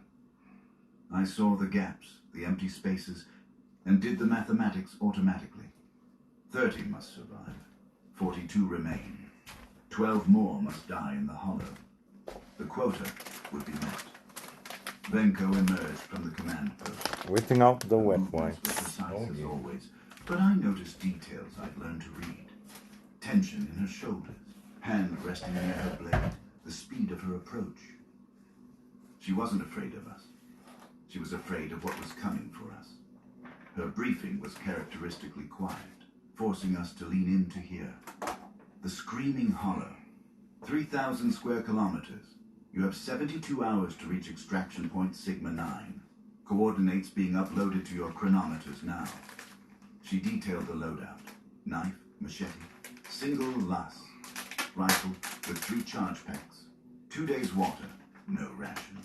No Vox communication, no air support, no extraction for stragglers. 30 of you will make it. The Hollow will teach the rest a final lesson about inadequacy. Technical details followed. Terrain features, predator territories, toxic zones, but they were just noise. What mattered was what she wasn't. Then her eyes met mine directly. Deliberate eye contact that lasted 3 seconds. She'd never singled me out before. Never acknowledged me individually. In that 3-second look, something passed between us. A warning. Not spoken, not gestured, just communicated through the intensity of her gaze. Something else would be in the hollow with us. Something worse than the environment. Worse than the natural predators. Something released deliberately. Her eyes broke away and she continued the briefing as if nothing had happened. But my hands were shaking. Whatever was coming, even Venko feared it. Formation dismissed. We returned to the barracks to prepare gear. This was the last night. Tomorrow at dawn, the final trial began. I checked my weapons, tested my blade's edge, went through the rituals of preparation, but my hands kept returning to my chronometer, watching the seconds count down. 21 hours, then the Screaming Hollow, then answers. Night fell. The barracks were quiet, most trainees pretending to sleep, some actually managing it. I lay awake, listening to breathing patterns, calculating who was genuinely resting and who was waiting for opportunities. My watch rotation. Yenna sleeping with a knife under her pillow. Maxon staring at nothing, lips moving in silent attempts at hymns that wouldn't come. And Braca sitting up in his bunk, writing in his journal by the light of a small bioluminescent strip. The giant had been writing for an hour, filling pages with his careful script. Then he stopped, read what he'd written, and made a decision. He stood, crossed the barracks in absolute silence despite his size, and placed his journal on my bunk. He'd left it open. Deliberately, I realized. One page contained a sketch of remarkable skill. My face, rendered with unexpected compassion and detail. Every scar, every fear line, every trace of exhaustion captured with an artist's precision. Beneath the sketch, in Braca's careful handwriting. This one remembers who he was before the grain silos. This one might remember after. Worth protecting. Worth speaking for when the time comes. looked up, found Braka watching from across the barracks. For the first time in weeks, the giant nodded. Not approval. Acknowledgement. A promise. The morning klaxon screamed its mechanical demand, cutting through everything, consuming the moment before I could respond. Hope offered and immediately stolen by time itself. Trainees rose like the dead, gathering gear with mechanical precision. The final trial had begun, and the Screaming Hollow waited. The Screaming Hollow earned its name from the trees. Not the wind through branches. The trees themselves screamed when they sensed warm blood, a keening frequency that triggered panic responses in human nervous systems. The first trainee to freeze was impaled by a barbed root within 30 seconds of entering. 47 of us stood at the hollow's edge as dawn light failed to penetrate the canopy ahead. The green was wrong even by Katakan standards. Bioluminescent, pulsing, alive with intention. It didn't just look different, it felt different, the way a loaded weapon feels different from an empty one. Venko stood apart from us, hand resting on her sidearm. She said nothing, offered no final advice, no tactical wisdom, no emperor's blessing. Just watched us with those flat eyes while the silence stretched until someone's nerve broke. Trainee 23 bolted forward first, deciding speed might equal survival. Others followed in a ragged rush. I felt Braka's hand on my shoulder. Steady pressure. Not restraining, but grounding. He'd positioned himself at point without anyone appointing him. Yenna fell in on my right, Maxon at rear. We moved as a unit into hell. The threshold was physical. I felt it crossing. Temperature drop, air pressure change, the smell shifting from rot to something sweetly chemical, like counterseptic mixed with decay. Behind us, the normal jungle. Ahead, something that had evolved specifically to kill. The tree screamed. Not a sound, a frequency. It bypassed my ears entirely and went straight into bone marrow, into the brainstem where prey animal terror lived. My legs locked, every muscle seized with the overwhelming certainty that movement meant death, that freezing was the only option, that... Braka's hand clamped on my arm and pulled. Forward. The only direction that mattered. Trainee 68 wasn't so lucky. I saw him freeze completely 20 meters ahead, mouth open in a scream his throat couldn't produce. The ground beneath him erupted. A barbed root, thick as my thigh, moving with serpent speed, punched through his torso and lifted him 3 meters into the air. For a heartbeat, he hung there, transfixed, still trying to scream. Then the root retracted into the earth, taking him with it. 5 seconds. That's how long it took for the jungle floor to close over the disturbed earth, leaving only blood-soaked moss and the impression of something feeding below. We kept moving because stopping meant joining him. The canopy closed overhead within minutes. Visibility dropped to meters. I heard other trainees dying around us, screams cut short, wet sounds of tearing, the heavy collapse of bodies hitting ground. But I couldn't see the sources. The green bioluminescence made everything look underwater, distorted, wrong. Yenna pointed left. Razor bark on the trees, serrated edges that wept clear sap. A trainee I didn't recognize stumbled against one, and the bark opened his arm to bone. He didn't scream. He'd learned better. But the blood in the air changed everything. The trees screamed louder. Braka made a hand signal. Contract formation. Move as one organism. We closed ranks, weapons out, watching each angle. Somewhere behind us, a single last shot cracked through the hollow. Then silence. Someone had tried to fight back. The jungle had won. I counted deaths by sound. 9 in the first 15 minutes. If the attrition continued at this rate, the quota would be met through environmental kill alone. Then I realized that was exactly the design. The Hollow was doing the instructor's work for them. Venko wasn't hunting us. She was herding us into a grinder. "Don't stop moving," Yenna whispered. Her voice carried genuine fear for the first time since I'd met her. "Whatever you hear, whoever screams, don't stop."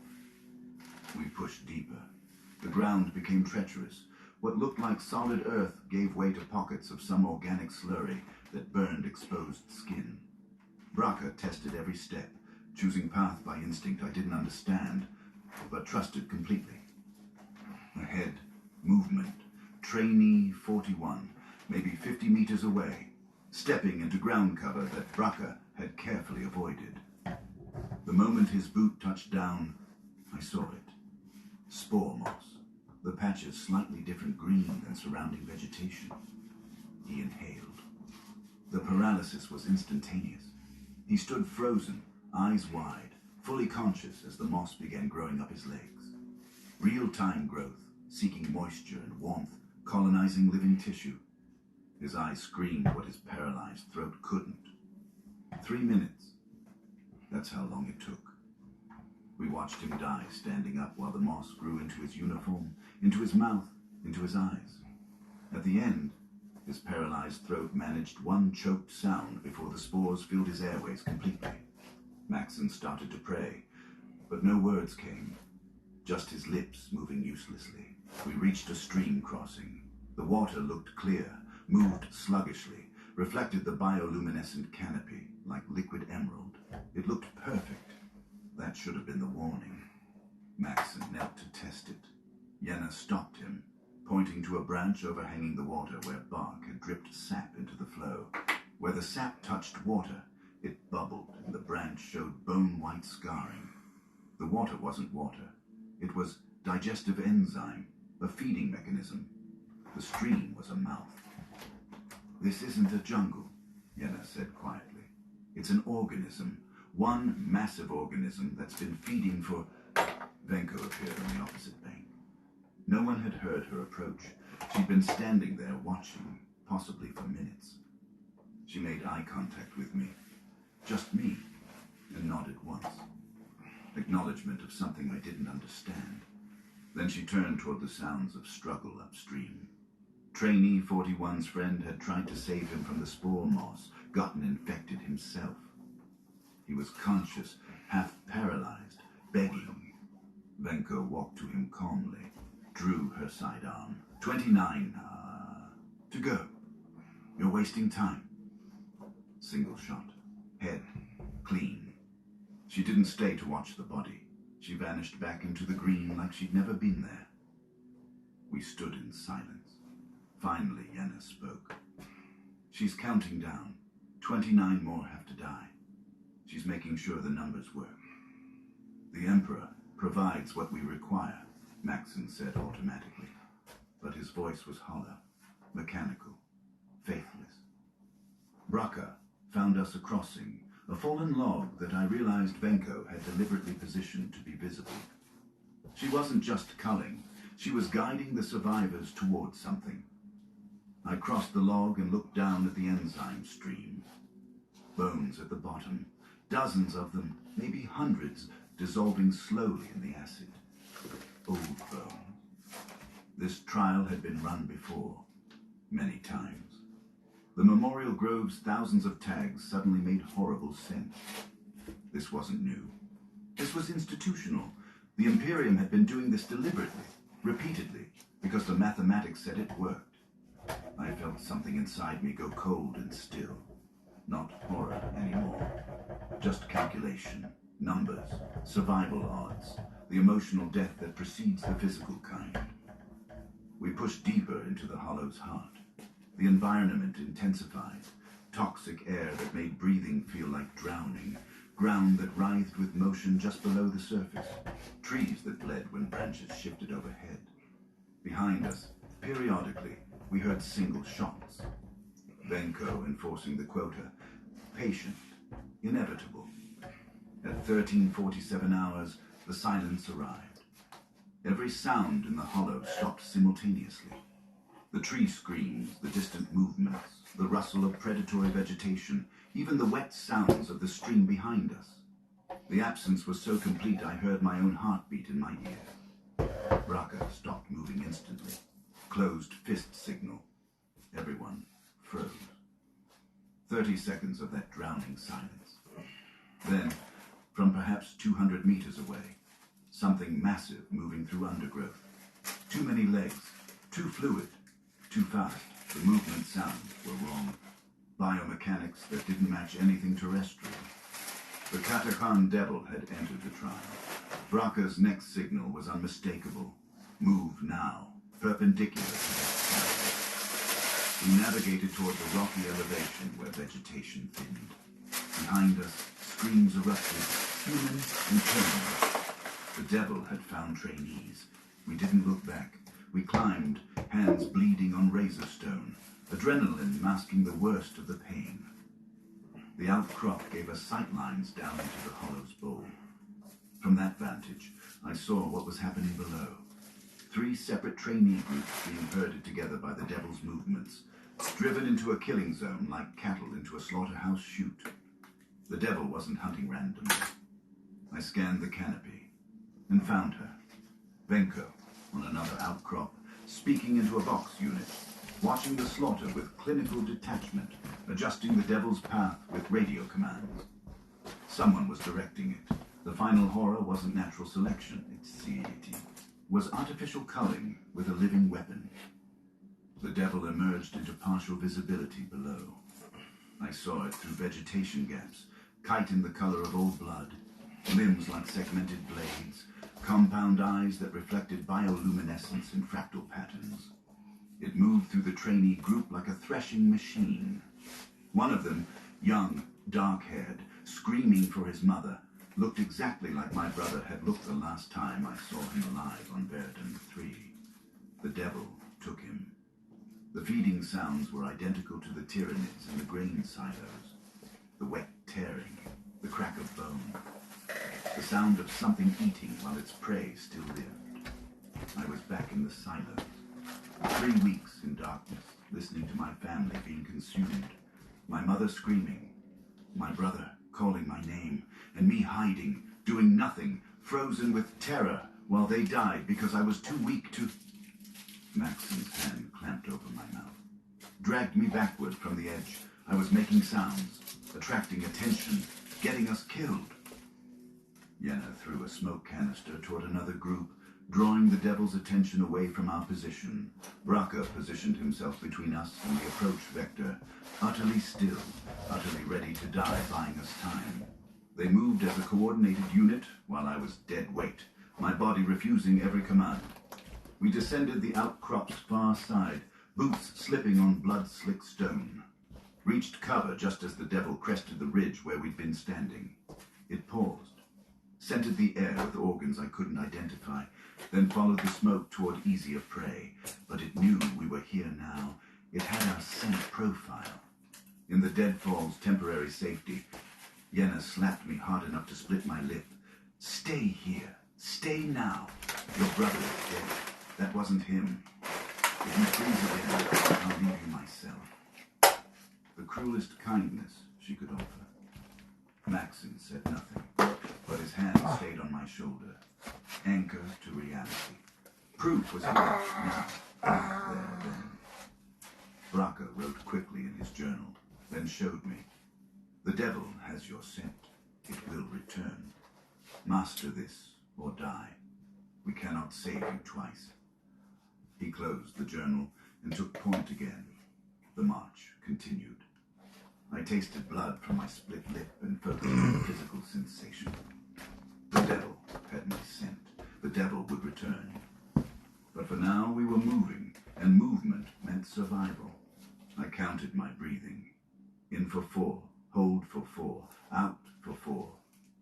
The rhythm Thresh had taught me before they executed him for teaching it. The dead instructor's kindness keeping me alive in the place designed to kill him. Everyone who helped me was dead, or would be soon, and I was still here, still breathing, still taking up space that could be someone else's survival. The mathematics should have felt wrong. They didn't. That absence of wrongness was proof that Katakhan had succeeded. Night began to fall. The bioluminescence intensified as daylight failed completely, transforming the hollow into something that looked like drowning in toxic stars. We reached the rocky outcrop from Venko's coordinates, halfway to extraction. Defensible, but not safe. a rock shelf 8 meters across with sheer drops on 3 sides, and a narrow approach the devil could use but would have difficulty navigating. We set up in a defensive circle, weapons out, exhaustion showing in every movement. Below us, the hollow came alive with night predators. Their sounds created a symphony of killing, things hunting, things dying, the endless cycle continuing without pause. Somewhere in that green light, other survivors were dying. We heard the screams. We didn't respond. The counts had become background mathematics. The Vox unit activated. None of us had known we were carrying trackers. The sound made us all flinch. Electronic intrusion into organic chaos. Bentley's voice, quiet as always. 23 remain. Quota requires 18 survivors maximum. Choose 5 among yourselves by dawn, or the devil will choose for you. The timer begins now. The transmission ended. In the silence that followed, I felt 3 pairs of eyes and knew my companions felt the same. The mathematics were clear. 4 of us. 5 must die.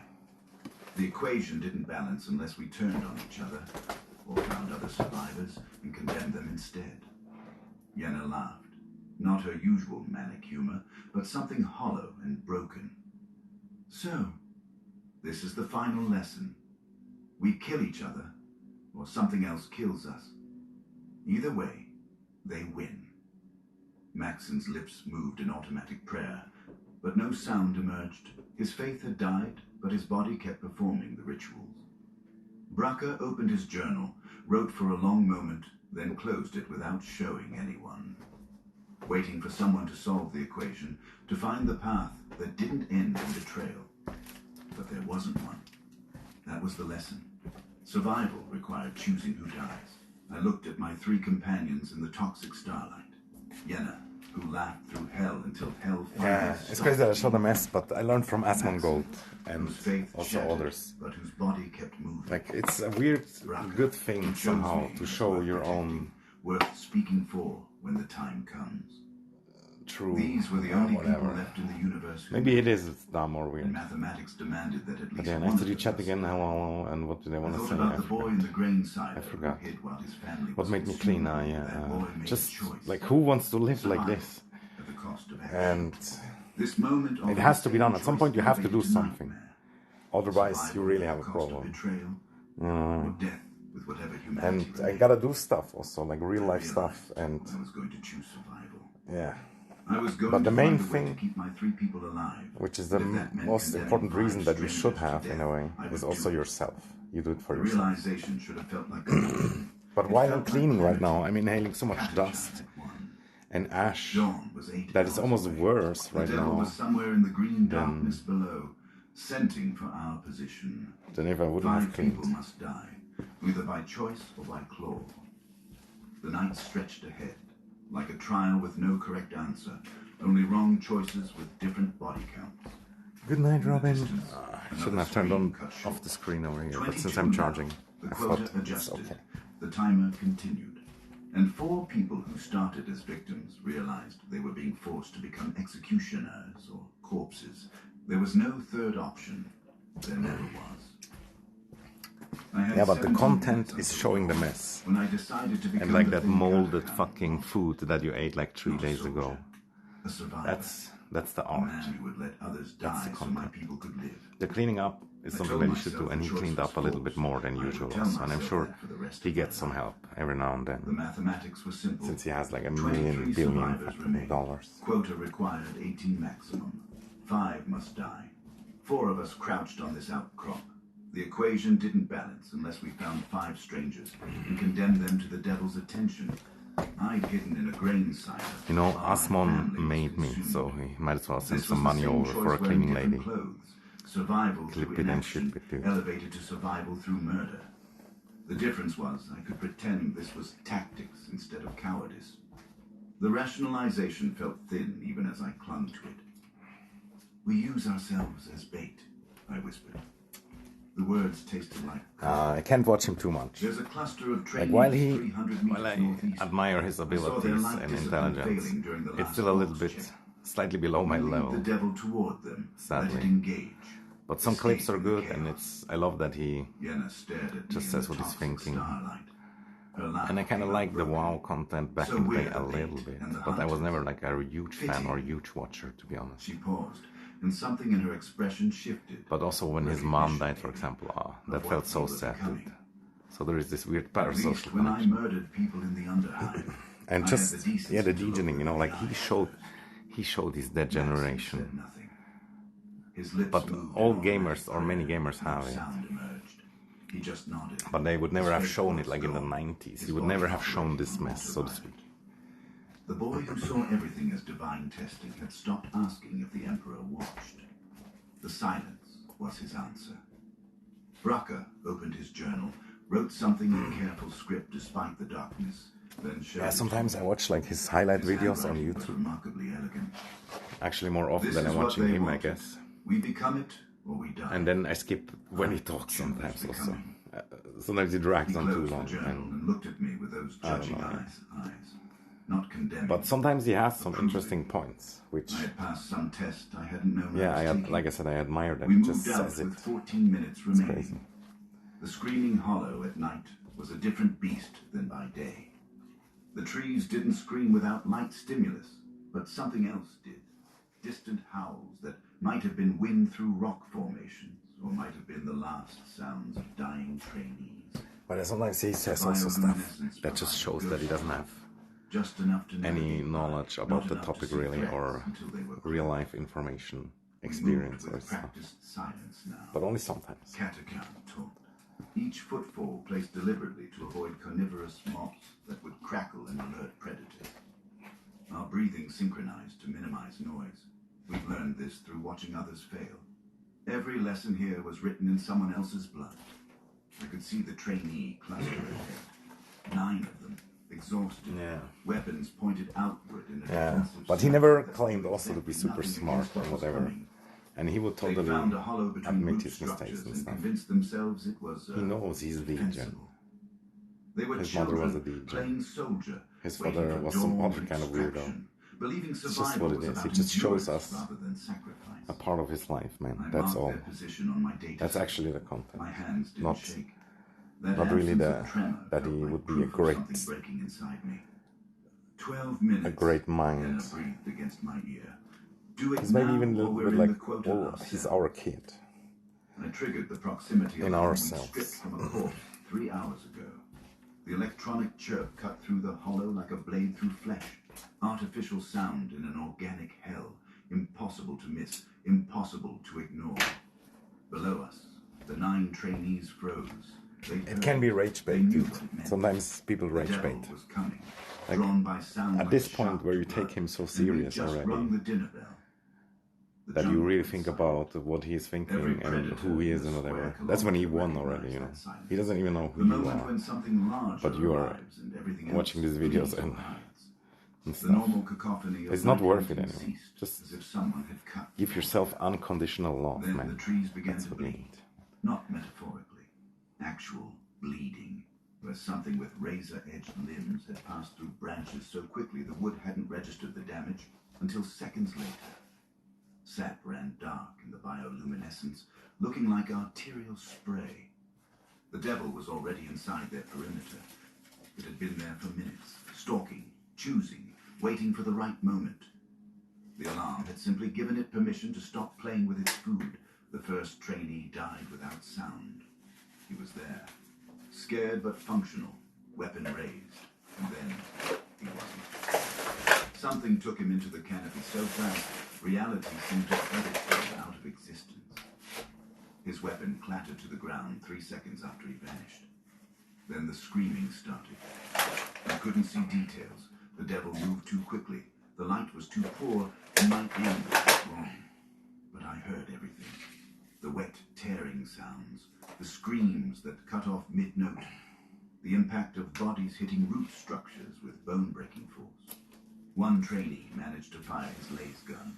The bolts illuminated glimpses, something massive and segmented, moving with insect speed, razor limbs extending and retracting like surgical instruments performing triage on a battlefield. It was beautiful in the way a perfect killing machine is beautiful. Evolution's answer to the question of what eats everything else. And I had led it there. Move, I hissed, and we ran. We covered 200 meters before my guilt caught up with my legs and tried to stop me. I kept running anyway. Katashan had taught me that hesitation kills, and guilt was just another form of weakness to be purged. Behind us, the screaming stopped. 9 dead in under 3 minutes. The mathematics worked. 11 total casualties. 12 survivors remained, including us. Only 6 more needed to die. We were going to make it. Yenna started laughing as we ran. Involuntary, horrified, triumphant. The sound was wrong, twisted, victorious, and sick simultaneously. We'd won by feeding people to a monster. The laugh said everything about what we'd become. Then she stopped mid-stride, not slowed. Stopped, frozen completely, 1 foot raised, body rigid. I skidded to a halt and grabbed her shoulder. Yenna, move! Her eyes were open, but seeing something else. Not the jungle, not me. Somewhere distant and terrible that she'd never escaped. Through the trees ahead, I saw what had triggered her. 2 trainees, one being fed upon by a katakan barking toad. The toxin had paralyzed the girl but left her conscious. She was approximately 17, female, and her eyes were aware as the toad consumed her slowly, deliberately, helpless suffering, witnessed, unavenged. Exactly what Yenna had endured in the corpse starch vats when she was 14. She told me once, late at night when sleep wouldn't come, how she'd been thrown into the vats by gangers, how the processing equipment had malfunctioned and trapped her, how she'd watched others dissolve while she breathed through a gap in the machinery for 3 days. She wasn't in Katashan anymore. She was 14, in the vats, drowning in dead flesh, watching others die while she hid and survived. Trauma doesn't care about time. It makes everything simultaneous. Yenna! I shook her, hard. She didn't respond. Her hands trembled, but the rest of her was rigid.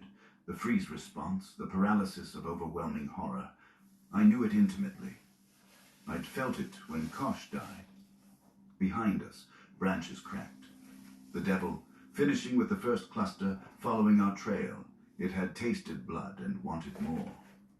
Bracca moved to help, but Maxim grabbed him, understanding what I couldn't accept yet. If we all broke cover to save Yenna, we all died. The mathematics were brutally clear. Please, I whispered, knowing she couldn't hear me. Please, not like this. Not you. The ground vibrated, something massive approaching with purpose. Then Yenna blinked, her eyes focused, found mine, and I saw terrible clarity there. She understood where she was, what was coming, what I'd done by triggering that alarm. Not again, she said quietly. Not this time. She shoved me, hard, unexpected, sending me stumbling backward into Bracca's arms. Her voice was clear, decided, liberated. You make it. You warn them about what's coming. This isn't sacrifice. This is me choosing. The devil emerged from the darkness between trees, not rushing, stalking. It recognized frozen prey. Yenna, don't. I died in that vat anyway, she said, turning toward the devil with her weapon raised. This is just making it official. But this time I choose. This time I'm not hiding. She opened fire. Full automatic, mag dumping, no attempt at precision or conservation. The devil recoiled from the impacts, not damaged, but surprised. It hadn't expected resistance from paralyzed prey. Yenna was screaming now, wordless, primal, releasing every pull, sound she couldn't make in the vats. Every moment of helpless suffering transformed into rage and noise and choice. Bracca dragged me backward while Maxim laid suppressing fire. I fought him, tried to reach her, knowing it was useless and trying anyway because what else do you do when someone dies for you? The last thing I saw, Yenna, still firing, still screaming, transformed into something magnificent and terrible. Then the devil's limb took her across the midsection with surgical precision. Her scream cut off mid-note, but the laugh, that final, genuine laugh she'd made before opening fire, somehow kept echoing. We ran blind through the hollow while that echo chased us. 200 meters before Braca signaled halt. We'd reached the devil's normal pursuit range limit. It should have stopped. It hadn't. I could hear it behind us, closer than possible, moving with purpose. 8 trainees remained beside us. 2 more deaths, and we'd hit quota. Dawn was 6 minutes away. Merlin. Ahead, I could see extraction, lights, servitors, the perimeter fence that marked survival's threshold. So close, I could smell promethium and processed air instead of rot and blood. Then Braca looked at me with something that might have been goodbye. The devil came from ahead, not behind. It had circled us, herded us. Venko's voice crackled on proximity box. 4 minutes to dawn. Quota incomplete. Adjust accordingly. The devil stood between us and extraction. 2 of us needed to die here. Yeah, it's going pretty good. But behind the camera, I felt rage there's a lot of pure, crap. clean, useless. Even here, at the threshold, they were still culling us. Still enforcing mathematics, written in flesh. The devil moved. It went for Maxon. Wounded, slower, easier prey. The razor limb extended in what seemed like slow motion. I saw Maxon's face. Not fear, just exhaustion. He was ready to die. His faith had already preceded him to the grave. I moved to intercept, knowing I wouldn't make it, understanding this was where I died, trying to save someone instead of hiding. The boy in the grain silo's final chance at redemption. Then a voice I'd never heard spoke 2 words. Down, now. Braca. I dropped instinctively, and the limb passed overhead, close enough to feel the displacement. The impact came behind me, wet, final, the sound of razor-edged chitin meeting flesh. Braca had taken the blow meant for me. The limb had entered his abdomen and exited his back, bisecting everything important. He should have been dead. He wasn't. Catachan forged physiology. Catachan trained will and something deeper, pure determination. He grabbed the limb embedded in him with both hands and held it. The devil tried to withdraw. Braca wouldn't release it. Blood pulsed arterial right around the wound, but his grip stayed locked. His eyes found mine. His free hand reached into his jacket, shaking now, death making itself known, and produced his journal. Blood-soaked, precious, offered. He pressed it into my hands with surprising gentleness. His lips moved. No sound remaining, but I could read the shape. Read it. Then he smiled. It was the first expression I'd ever seen on his face besides judgment, and it transformed him. Gentle, almost paternal, approving. He decided I was worth this. Braca turned toward the devil, both hands back on the limb piercing him, and pulled it deeper. He was advancing, step by step, driving the thing that was killing him further into himself to drive the devil backward, away from us. He roared, the only other sound he made in all our time together.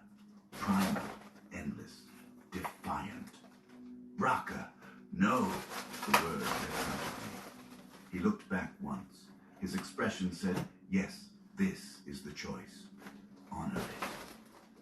Maxon grabbed my jacket and dragged. I couldn't look away as Braca fought the devil bare-handed. For honor. A dead man using his last seconds to inflict damage, to matter, to choose. Then Sergeant Venko appeared from the tree line. She was moving faster than should have been possible for her age. Weapons deployed, and she wasn't observing. She was attacking. Venko versus the devil. 30 years of Catachan experience against evolution's apex predator. She was using everything. Toxins, blades, traps deployed from concealed pouches, knowledge of devil anatomy that let her strike nerve clusters with surgical precision. She wasn't trying to kill it. She couldn't. She was buying seconds, measured in her blood, paid for with her life. Her body accumulated wounds, but she didn't slow. This was what she did.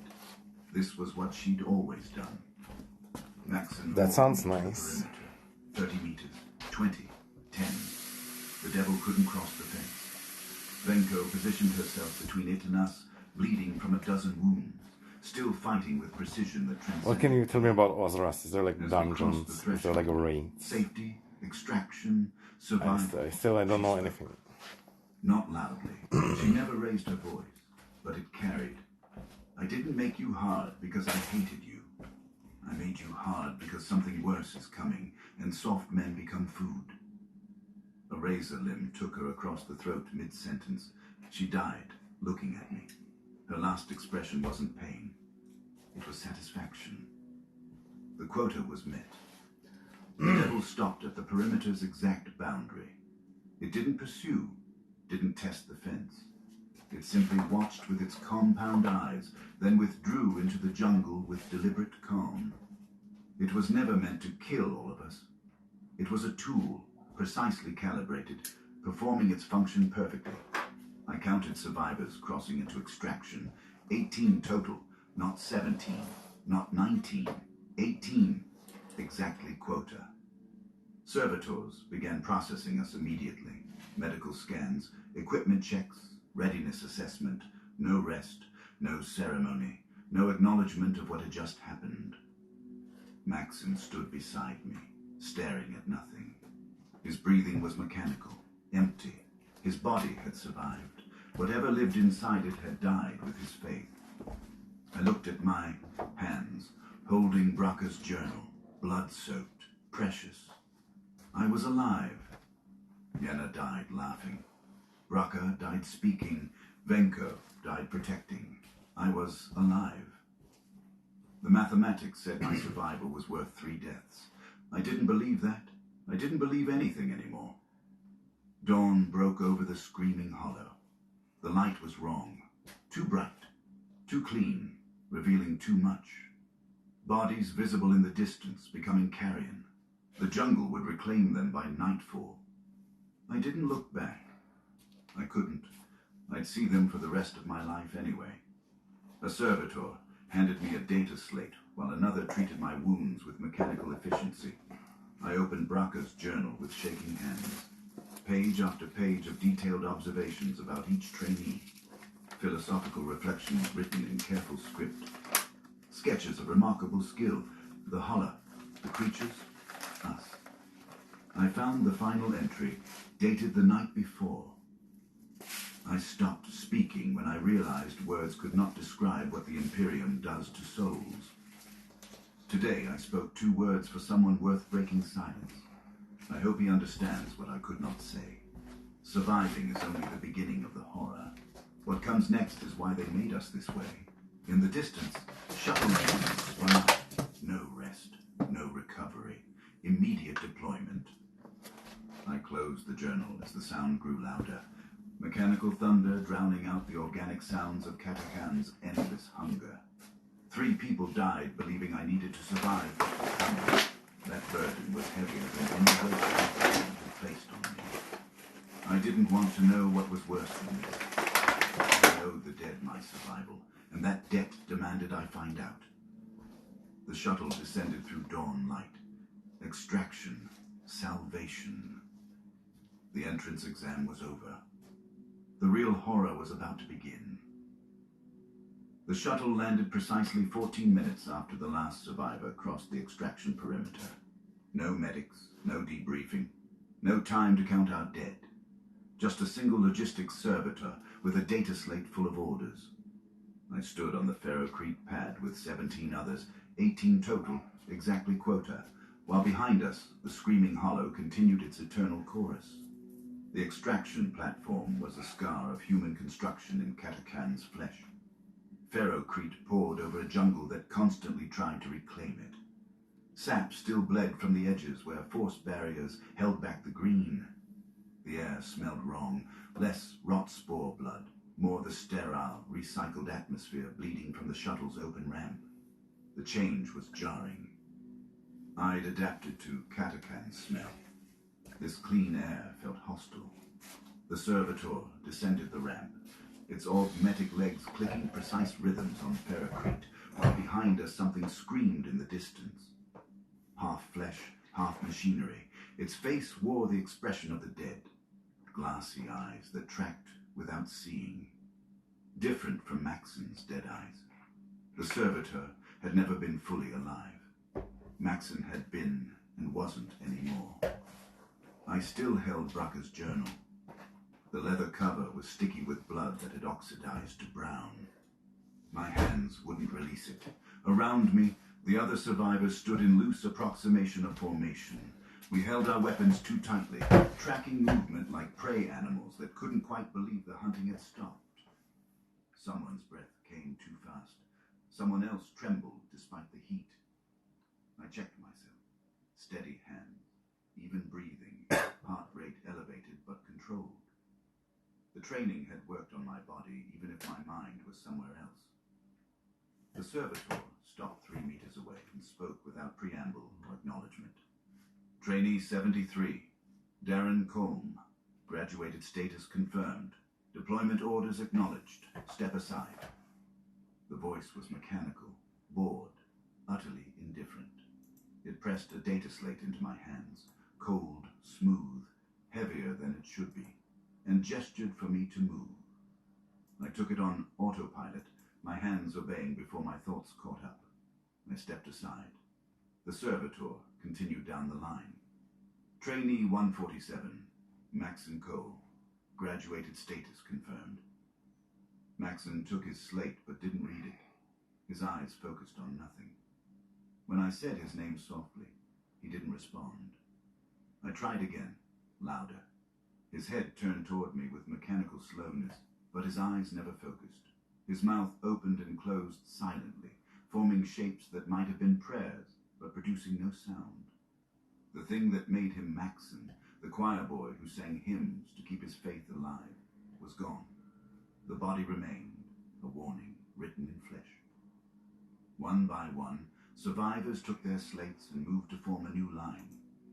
No one spoke. No one looked at each other. We'd survived together, and now existed in separate isolation, each processing what couldn't be processed. The servitor finished and delivered a single sentence without inflection or pause. Congratulations on successful completion of Katakan Selection Protocol Gamma-7. You are now jungle fighters. Immediate deployment commences in 22 minutes. The Macarian Crusade requires your service. Board the shuttle. Then it turned and walked back up the ramp. That was it. That was the ceremony. 18 survivors out of 200, and the Imperium's acknowledgement was a servitor's scripted line delivered between logistics updates. I looked down at the data slate in my hands. I hadn't read it yet. Part of me didn't want to. As long as I didn't read it, I could pretend there might be rest, recovery, time to process what we'd endured. But I knew better. The Imperium didn't waste resources on sentiment. We boarded slowly, like condemned men walking to execution. The shuttle interior was cramped, functional, designed to move meat efficiently. 18 of us in crash webbing meant for 40. The empty spaces where the dead should be were obvious. Everything was clean, sterile, maintained. Everything Katakan wasn't. But somehow that made it more hostile. At least the jungle's hatred had been honest. This mechanical efficiency felt like contempt. I strapped into my webbing and forced myself to read the orders.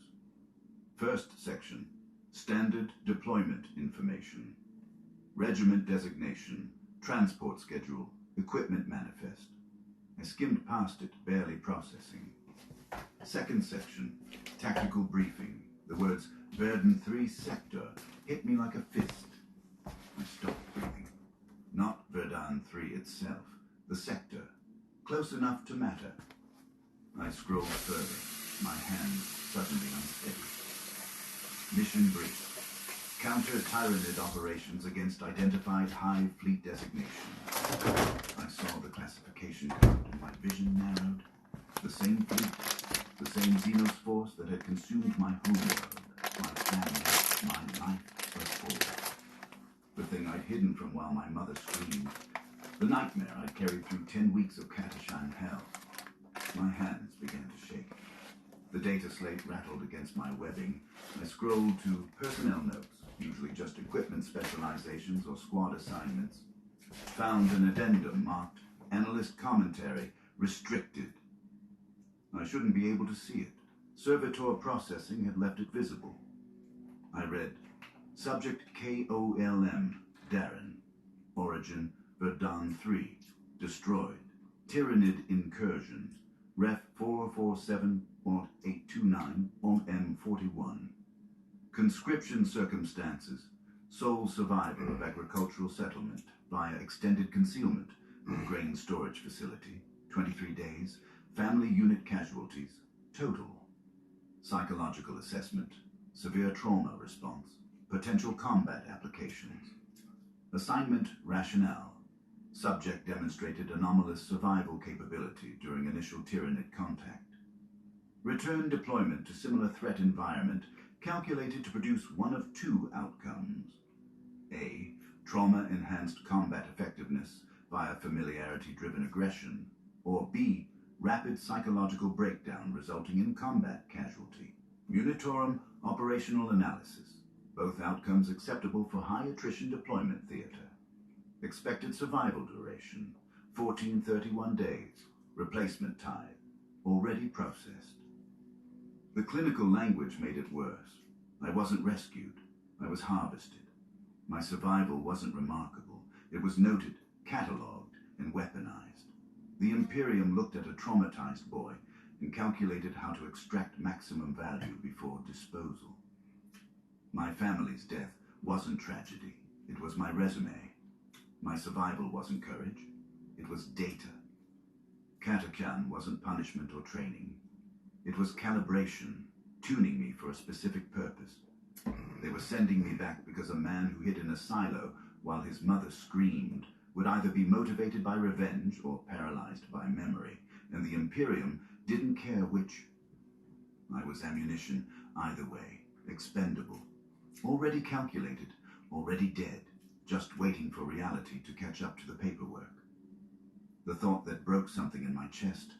My replacement was already processed. I looked up from the slate. Other survivors read their own orders. A few showed signs of similar revelations. Hands clenched white on data plates, jaws working silently. Most just stared at nothing, already beyond caring. They knew, I whispered. My voice sounded strange. Too calm, too level. They planned all of it. Maxon didn't respond, didn't even blink. His mercy was absence. He got to be gone for what came next. I would be present for all of it. The shuttle shuddered, breaking atmosphere. Through the small viewport, Katakhan fell away below, an endless green hell that suddenly seemed almost gentle compared to what had been revealed. I remembered Venko's last words. Something worse is coming. She knew. She knew we were being prepared not for war, but for calculated disposal. Her brutality was mercy. She tried to make us hard enough to survive what the Imperium would do to us. The training wasn't the horror. It was the anesthetic. I opened Bracca's journal with shaking hands, flipping to the final entry. Surviving is only the beginning of the horror. What comes next is why they made us this way. He knew too. They all knew. Everyone except us. The viewport showed stars now, cold points of light in absolute darkness. Katakhan behind us. Ahead, nothing but void and whatever ship would carry us to Verdun 3's sector. I stared at those stars and deliberately reached for emotion like testing an injured limb. I found the shape of feelings, but not their substance. Fear existed as a concept. Grief was a word. My mother's face was a sketch missing details. I performed a weapons check, automatic. Muscle memory from 10 weeks of drilling. I field stripped my last rifle in 30 seconds, examined each component, reassembled it. The weapon was standard issue, maintained but not specialized. I knew with the tactical assessment Katakhan had burned into my brain that it was inadequate for what was coming. Standard charge packs wouldn't drop a day. Tyrannid warrior, standard barrel length, wouldn't handle sustained fire against swarm organisms. I was being sent to fight the galaxy's perfect predators with tools designed for human opponents. I catalogued these inadequacies without fear. They were just facts. When had this happened? When did I stop being the boy who hid in the silo? Was it when Kosh died because of my freeze? When I led the devil to other trainees? When I left Yenna to die? When I accepted Bracca's sacrifice? Or was it gradual, eroded by 10,000 small moments of choosing survival over humanity? I couldn't identify the moment. There was just before, a person who felt things, and after. This. The training had worked exactly as designed. Catachan didn't break me. It refined me, reduced me to essence, burned away everything except the capacity to survive and kill. I was efficient now, purposeful, empty.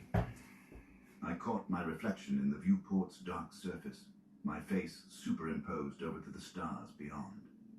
For a moment, I didn't recognize it.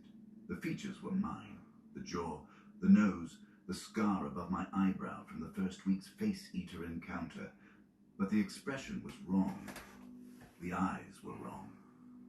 They were flat, watchful, predatory, the same quality I'd seen in the instructor's eyes and didn't understand then. I understood now. Those weren't the eyes of someone who experienced life. They were the eyes of someone who processed threats and calculated responses. I tried to smile. The reflection's mouth moved, but the eyes didn't change.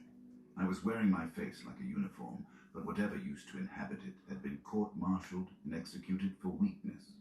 What remained was a thing that looked like Darren Combe and would answer to that name, but wasn't him in any way that mattered. A memory surfaced. My mother's face the last time I saw her alive, telling me to hide in the silo while she led the Tyranids away from my younger brother. She was terrified, but determined. Human, present. I tried to hold her memory, but it was slipping.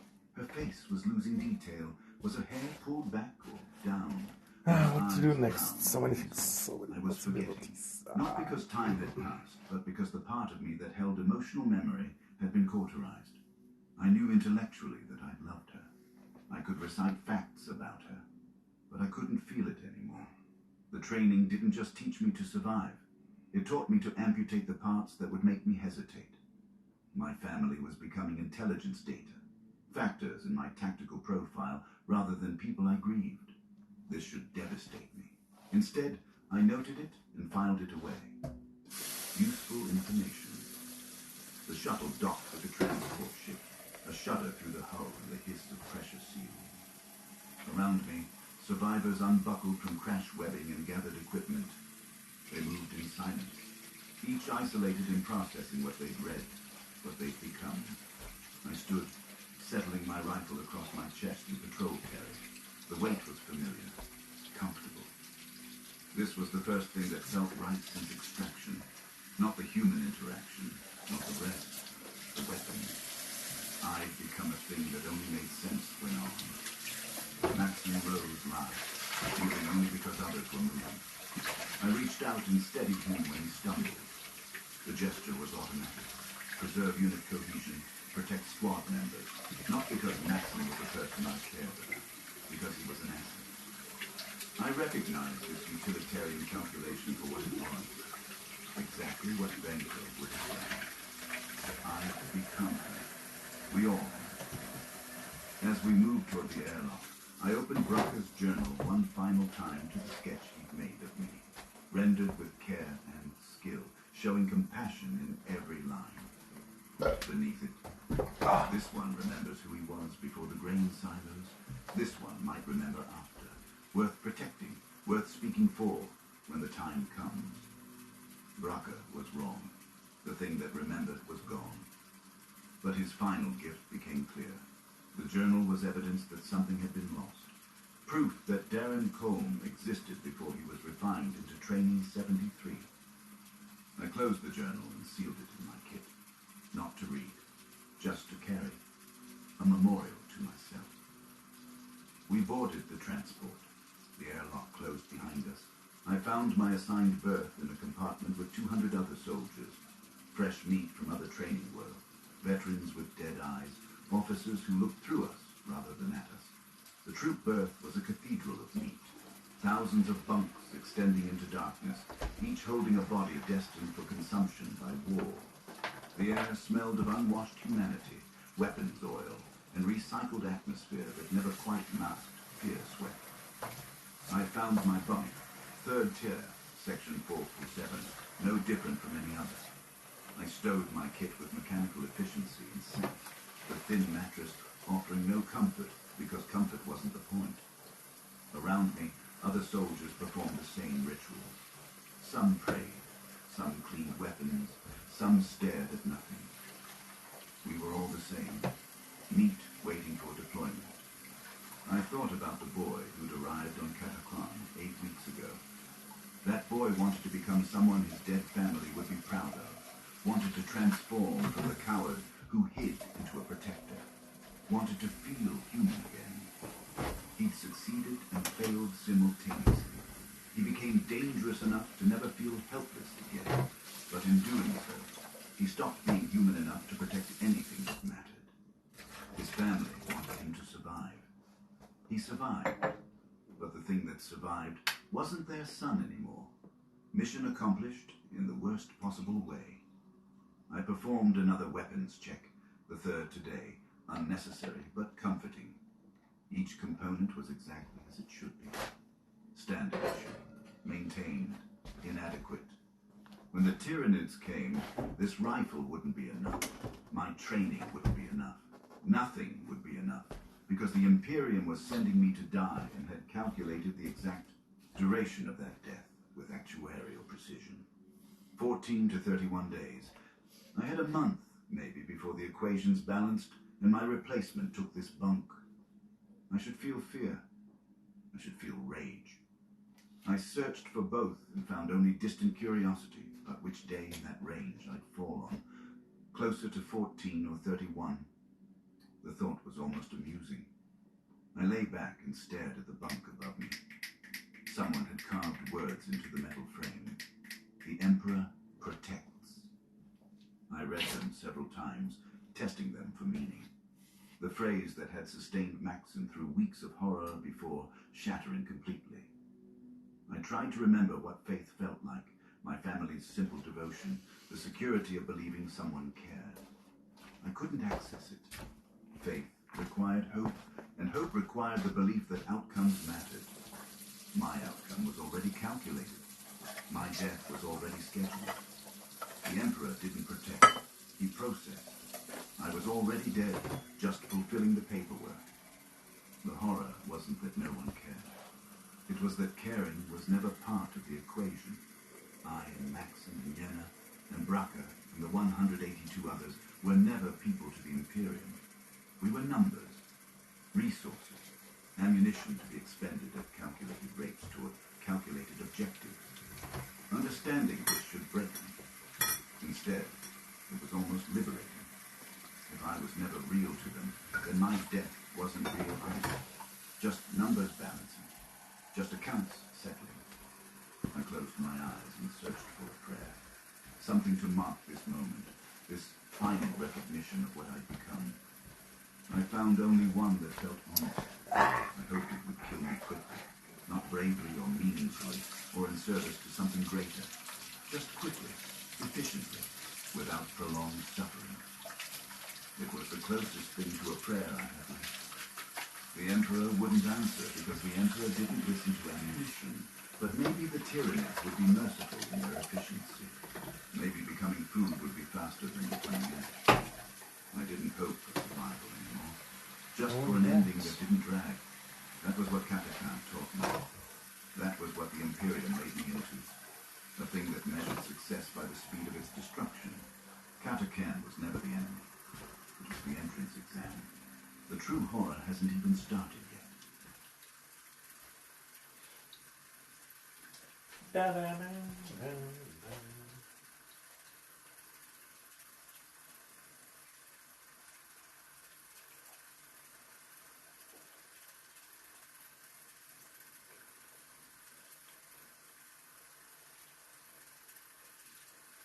So Russia made the bold decision this week to help the Ukrainian military in more ways than one, which is pretty wild. I mean, we've got Russian soldiers voluntarily giving away their position and donating their money to the Ukrainian war effort, while the Kremlin shuts off one of the only ways they have to communicate.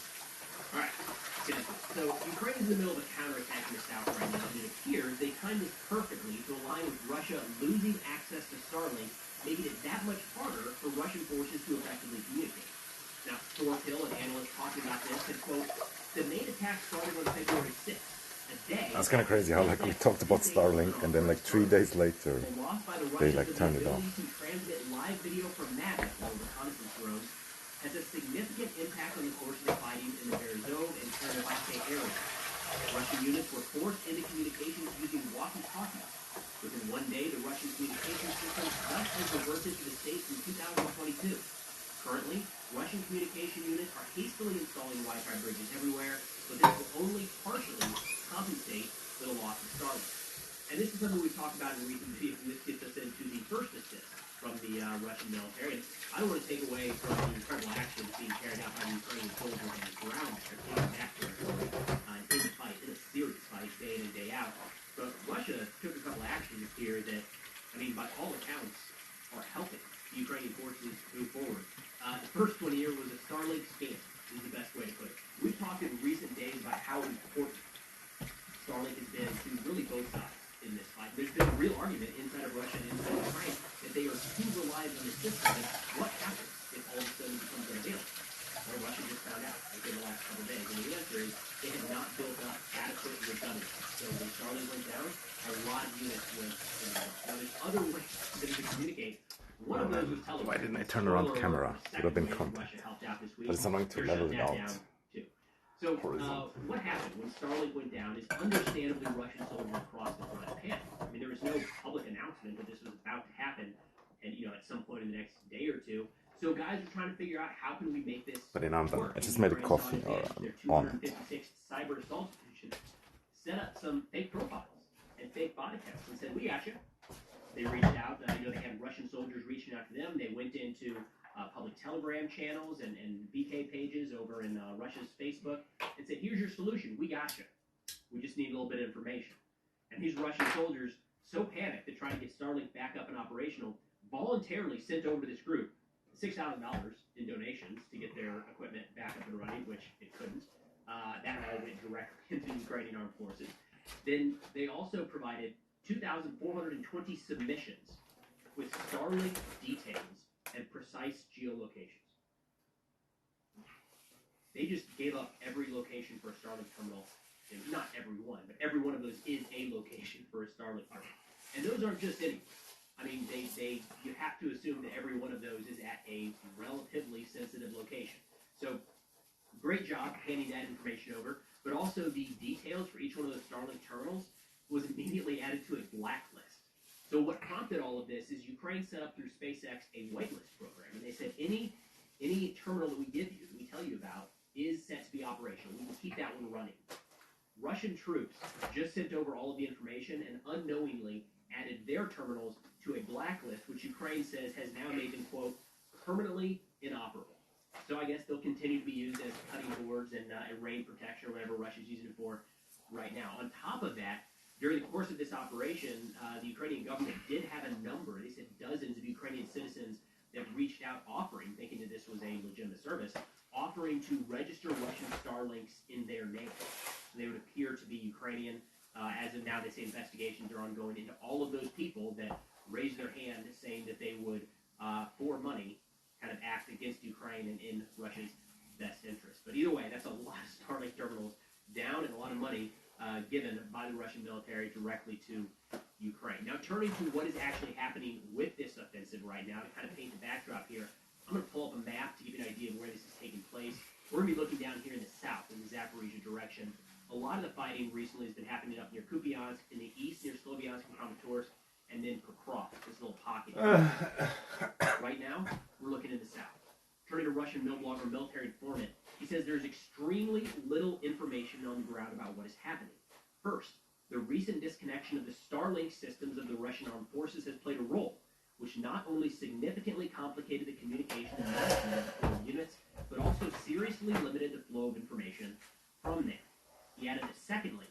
As has become a tradition, the Ukrainians are diligently maintaining OPSEC, or operational security, providing very few details about his actions.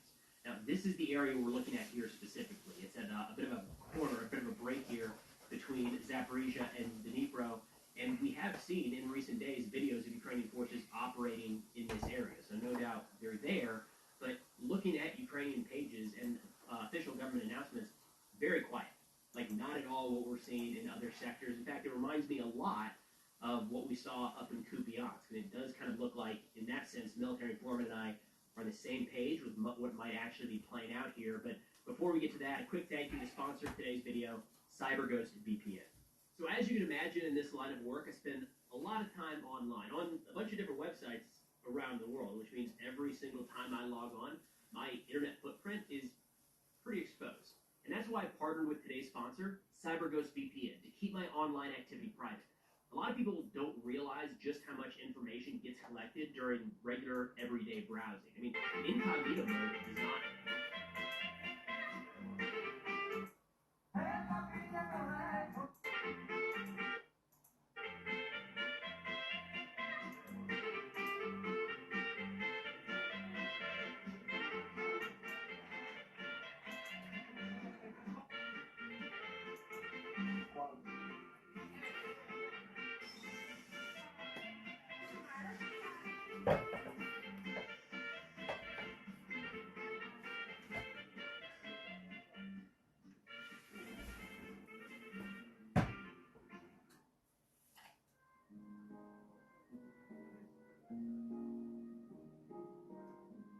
Welcome to Calabria, the southernmost region of Italy, or as I know it, the place my nonna calls home. Every summer, my dad's entire side of the family reunites here for some much-needed quality time. I'm Rosie, and this week I'll show you everything we eat, because if there's one thing my family takes seriously, it's food. Every morning starts with the same question, "Che si mangia oggi?" Meaning, what are we eating today? So we head into town to pick up everything we need for the most important meal of the day, lunch. Today on the menu we have shrimp, pearly razorfish, and some creepy looking swordfish steaks.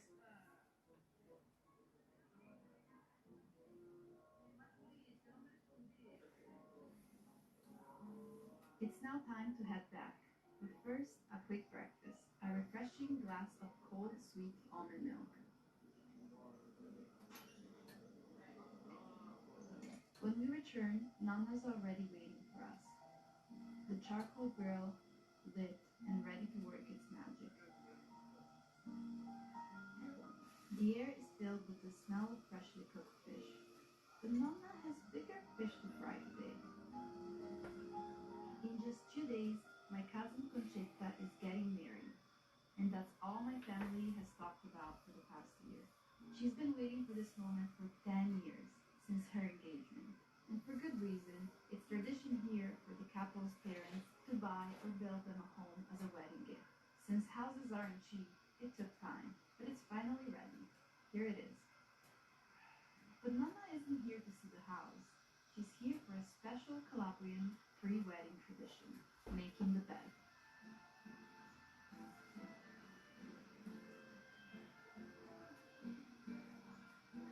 In Calabria, it's customary for the mothers of the bride and the groom to prepare the couple's bed before the wedding. They carefully lay out fresh sheets, often embroidered or decorated, and make the bed perfectly, symbolizing a pure and prosperous marriage. Even though Nonna is not the bride's mother, she's here to assist, because, like everything else, this is a family affair.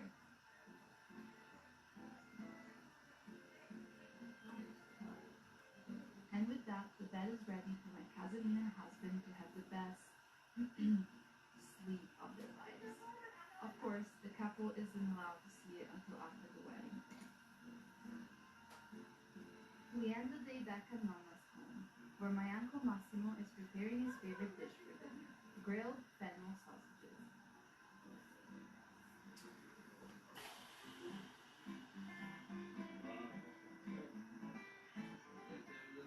This morning, after our usual coffee, we all snuck out of Nonna's house for a special photo shoot at the beach. Nonna's birthday is coming up soon, and it was my dad's idea to take a picture of all 7 of Nonna's children as a birthday gift. If there's one thing she loves, it's a sentimental photo to hang in her house, and she doesn't have one with all her children together yet. After a successful shoot, we all headed to our local bar for a classic Italian breakfast. Brioche, I got the chocolate one.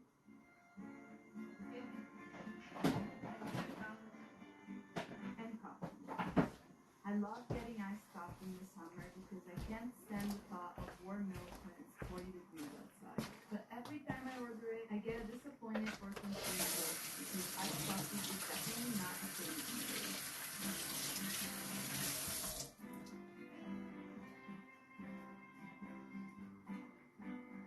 When we get home, my Uncle Massimo is once again at the grill, still on his sausage obsession.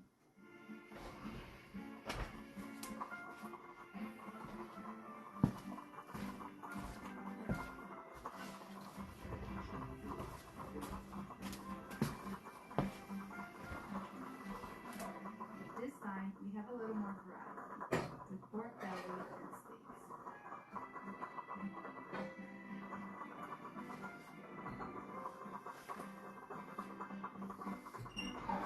While everyone else is getting ready for lunch, I'm waiting eagerly by the door. My boyfriend is arriving all the way from Canada today to attend my cousin's wedding, which is tomorrow. It'll be his first time experiencing an authentic Italian wedding, and I'm so excited for that, and also because when he gets here, we can finally start meeting.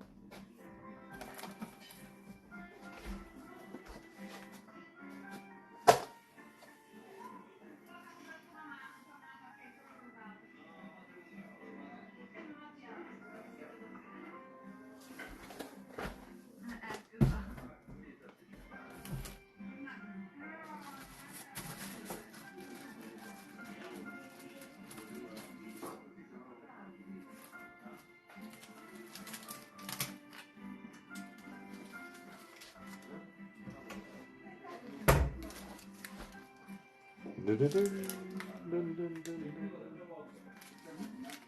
What did I do?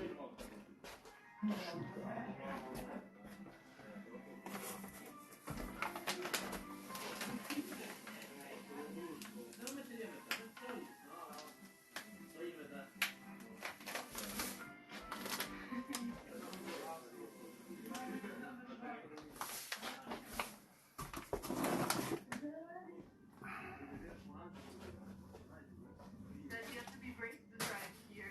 You're brave.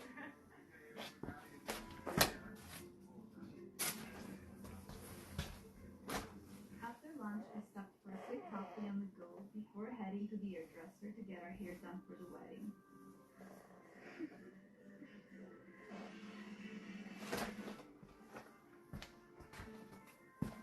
And then, of course, after sitting on a chair for so long, we needed to recharge, and so we stopped for a delicious falafel before heading to the beach for our usual evening walk.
The wedding day is finally here. As per tradition, we all gather at my cousin's childhood home. The living room is packed.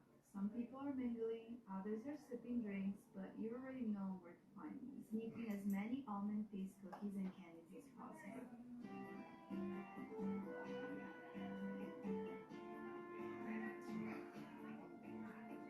Unfortunately, I only managed to eat 4 before they kicked us all out, as it was time for my cousin to leave the house.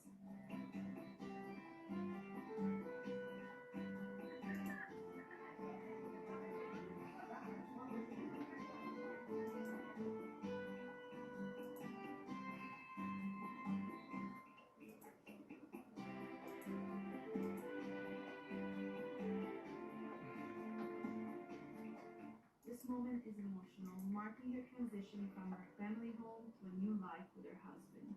Everyone follows behind her, walking together as we escort her to the car that will take her to the church.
And just like that, my cousin is a married woman.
Okay, they're married and that's sweet, but now let's get back to business.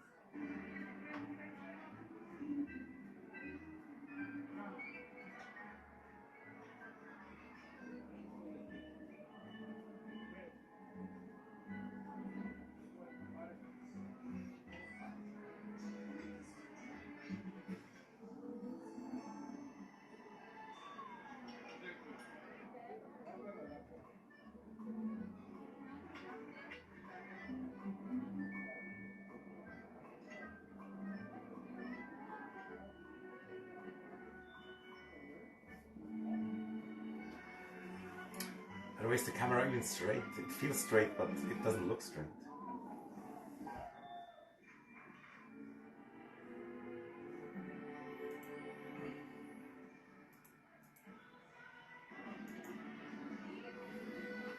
Bah.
I feel like you can't even tell because of the angle where the room lines don't really show.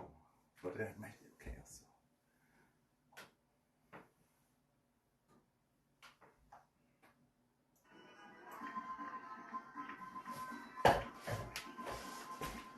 Oh fuck. Must be some oil in my oven, it's smoky.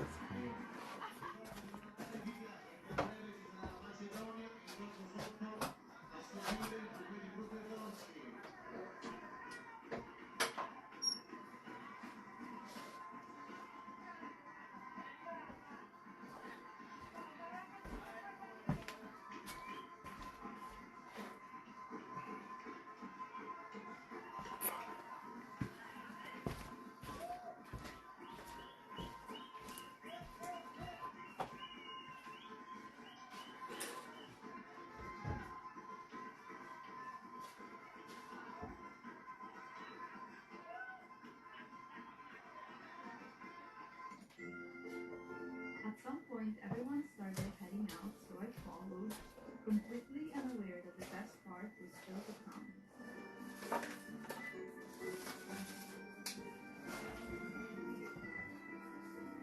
An entire floor was dedicated to dessert stations, each making a different kind of sweet. I don't know what heaven looks like, but to me, this was pretty close.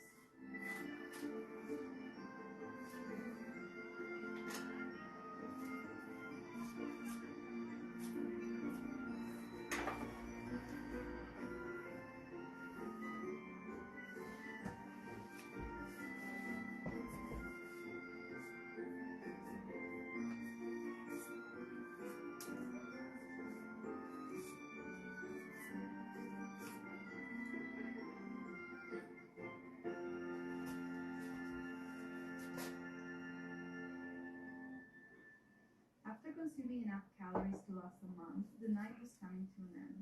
But not before each family dropped off the busta, aka the envelope. Because in Italy, we don't do wedding registries or physical gifts. It's strictly cash, baby. And then it was sadly time to leave this magical place. Today, it's Nonna's birthday, but it's also Monday, which is Farmer's Market Day. Nonna gets all the freshest produce straight from local farmers here.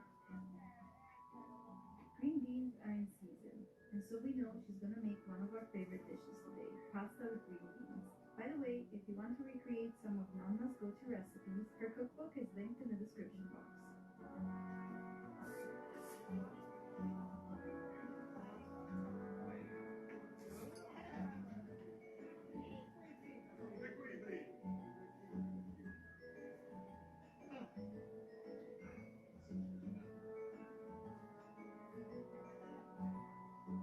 Some sellers are kind enough to let me sample some of their produce. I tried carruba for the first time, and it was not really my thing. It was like chewing on sweet wood.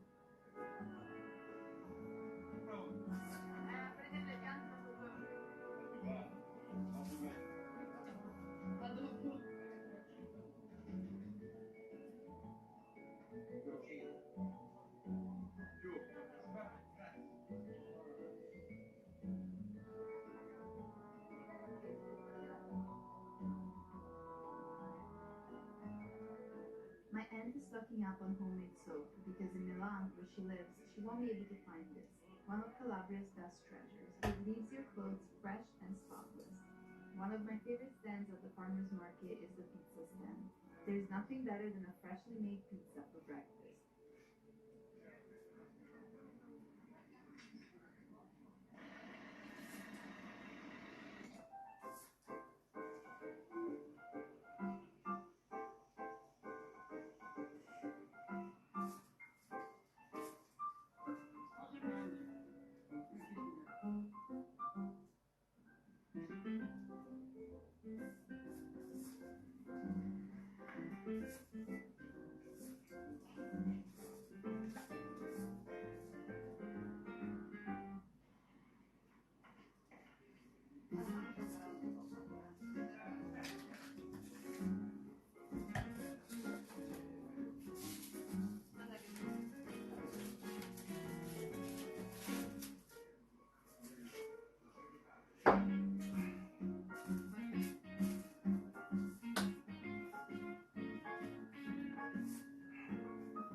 10 out of 10 meal and coffee, the men usually have a digestive.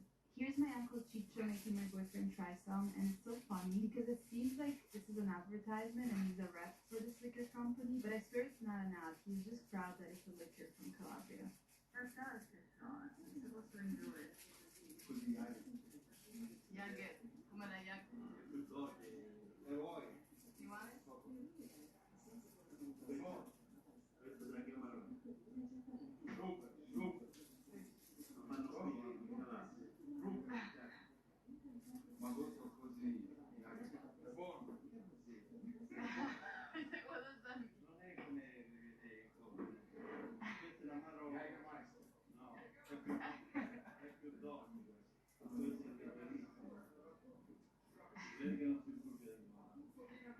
Did you see that your throat doesn't burn?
We arranged the fish-based set menu ahead of time, so we're all having the same thing.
Hallo Sabine, was geht ab? Was geht ab? Wie geht's, wie stimmt's?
irgendwie zu Hause.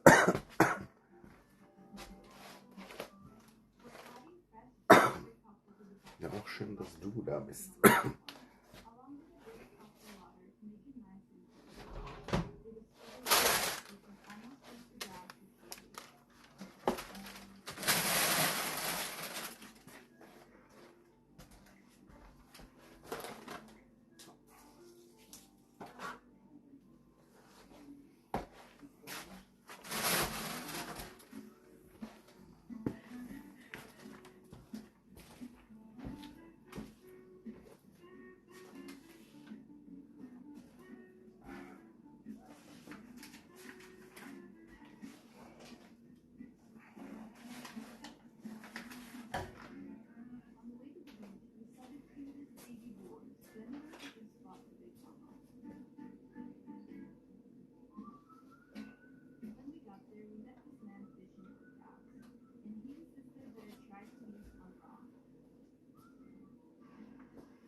Ja, ja, es geht so wie immer.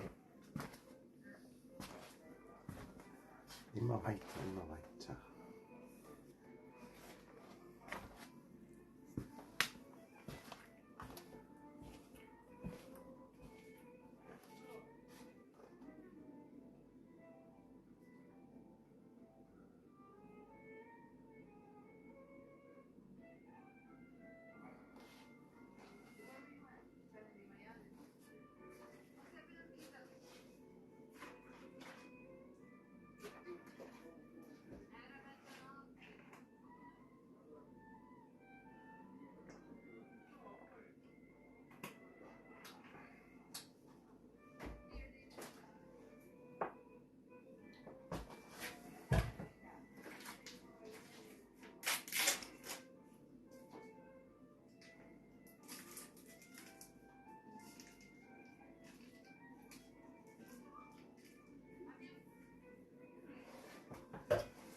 Talking to other players, ew, disgusting.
brauche ein System. I need a system, but I don't know where to start.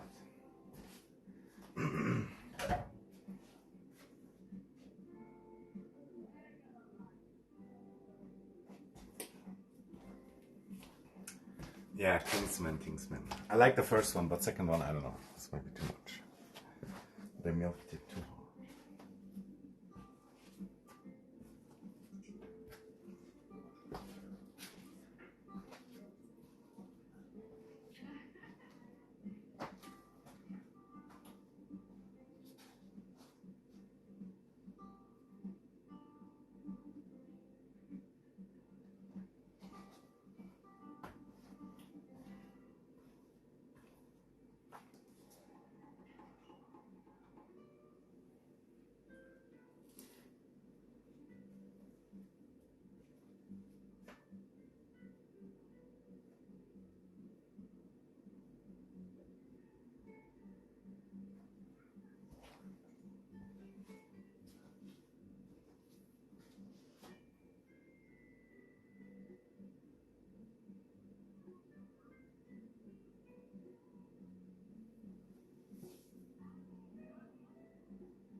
Thank you, man. Thank you. Bye.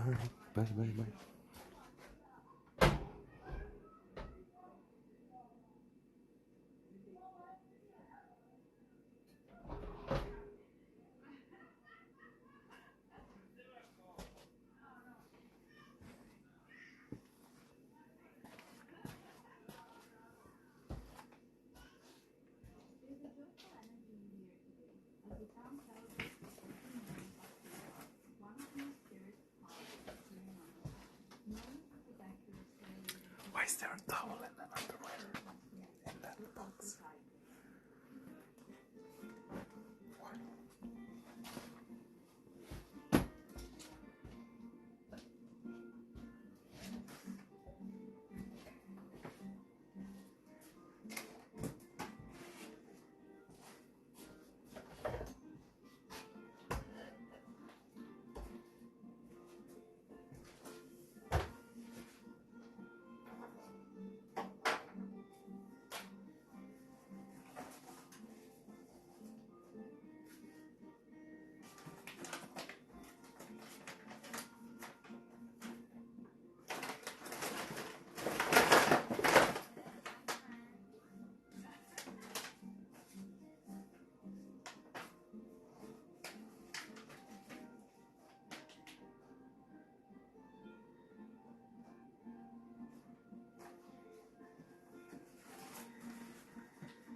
here in the region of Calabria in southern Italy. My grandma just turned 79 this year, and I don't take for granted the fact that I'm able to film another one of these videos again with her. I really do cherish every second that I'm here, and I'm just super grateful that I get to share my family's traditions with so many of you. Great news, my grandma and I have been working together on a cookbook. You guys have been asking me to make one for years now, and finally... I don't know exactly, but definitely I still have to put trash outside. And I kind of thought about just making the stuff that you see nice. Okay, getting rid of the stuff on the tables and cleaning the tables and stuff.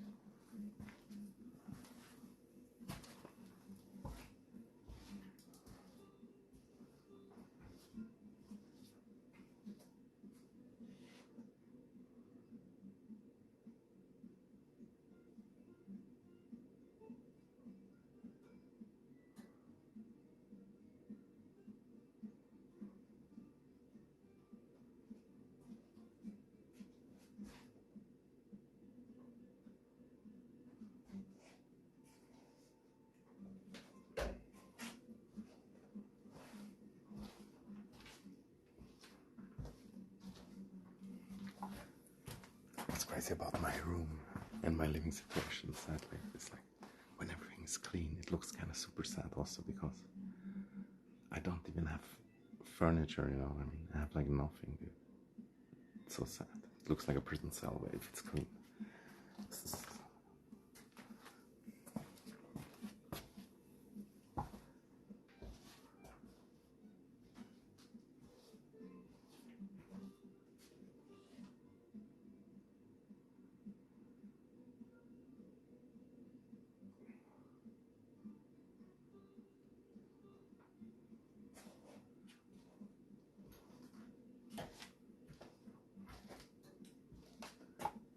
But yeah, definitely okay also if it's like not perfectly clean, you know. Doesn't have to be. But it's not functional at this point.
This I should probably clean with the water, not with the towel.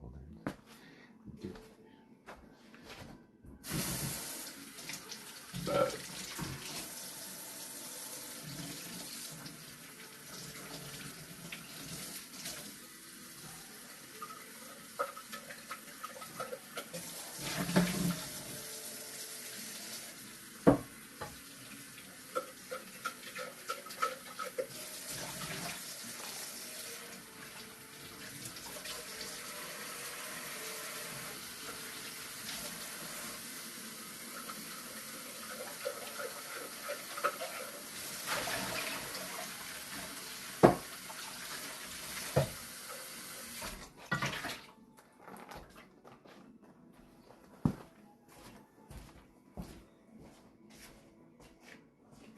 yeah, Swan. No, I threw all my shit away, but this came with the house. I don't hate it, but yeah. I don't know. It looks also like it's not new. Certainly like from the 80s or 90s. Potentially. Potentially older. Potentially newer. Who knows? It's crap, but it's something.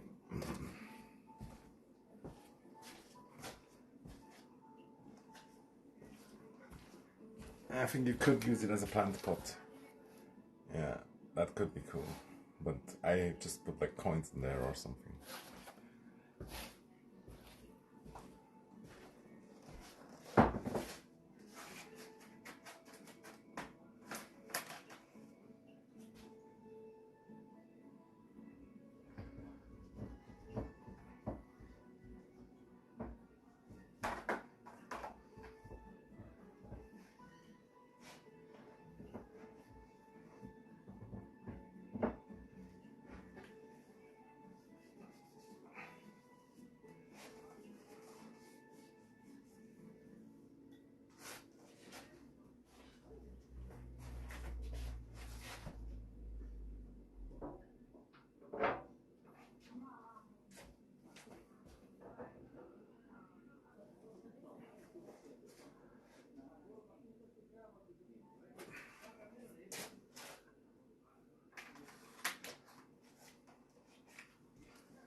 Looks old as phone, but sadly there's no connection anymore.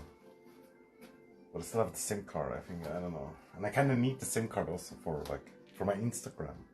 It's so annoying, dude.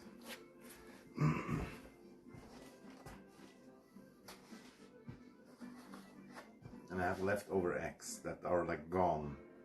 What do I do with these? I could use them for content, but how?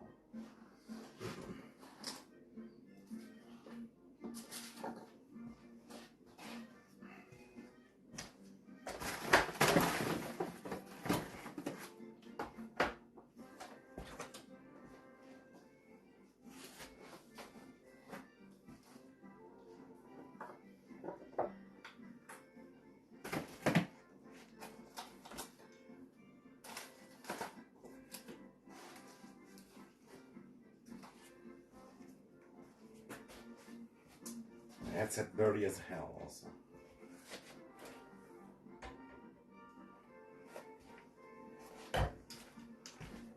Ich kann mir vorstellen, für diesen Schwanenblumentöpfen gibt es ganz viele. Aber die sind schon nicht schlecht.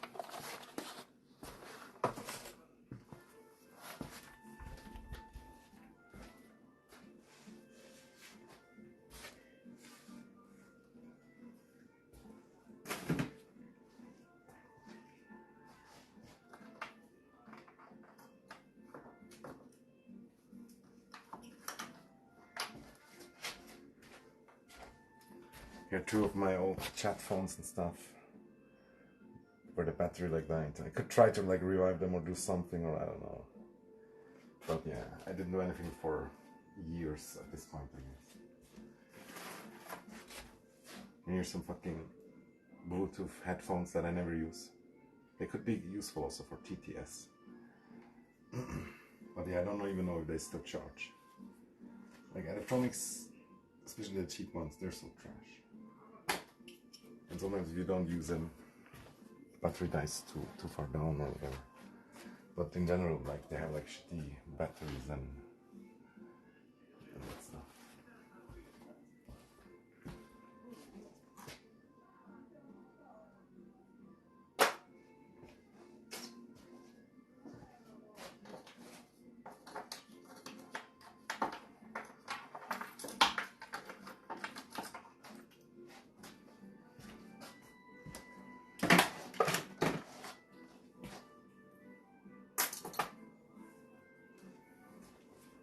And I still have the gimbal, like number 5 or whatever. And I should flash or try to flash the software onto it. It might work.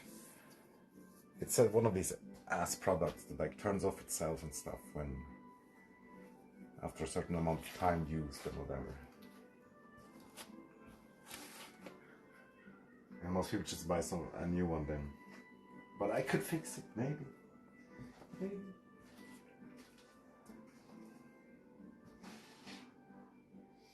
Oh, so much trash and small things that I have to decide what I do with it. I hate it, man. I hate it. Send help. Ah.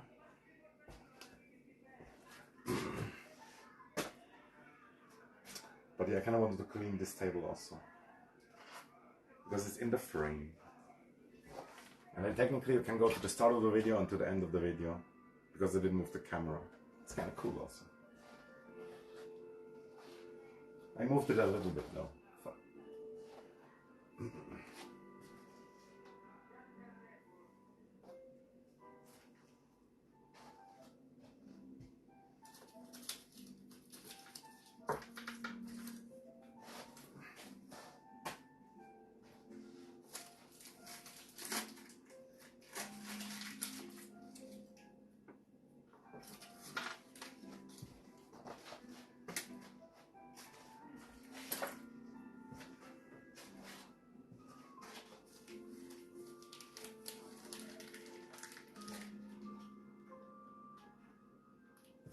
And then these small nameless screws that you keep them somewhere at least. Or maybe screws from the screw box. I'm gonna use them. Sometimes I use cable from the cable box also, but it's rare and sometimes it doesn't fit.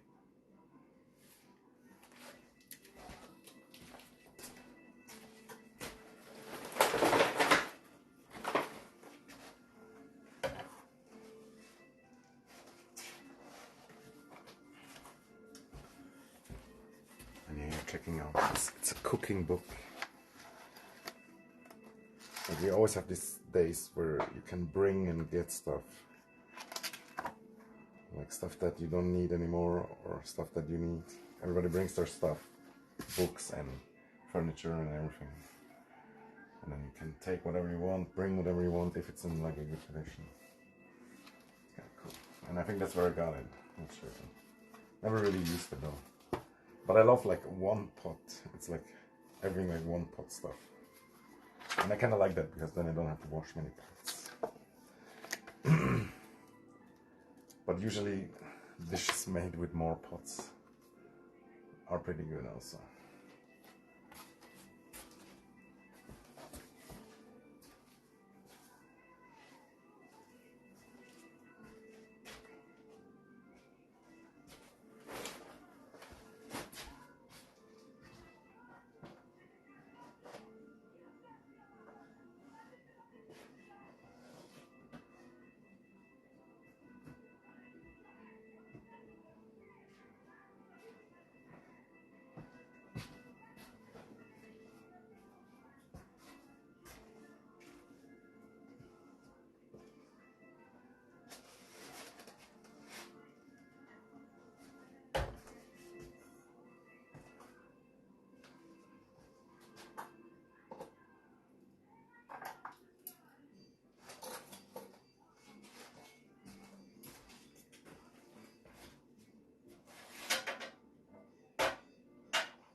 Here's my S21 that I still should try to connect to the computer. I think it still works, but the screen is broken after falling into the lake.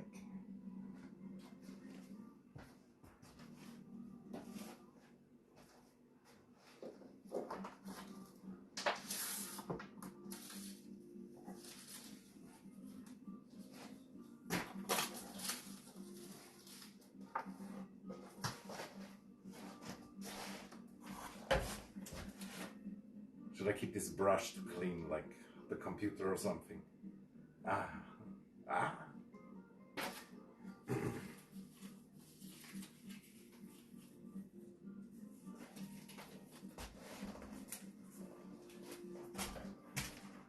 It's so annoying to see a value in everything, but there is definitely, even if it's a tiny value, it is a value sometimes.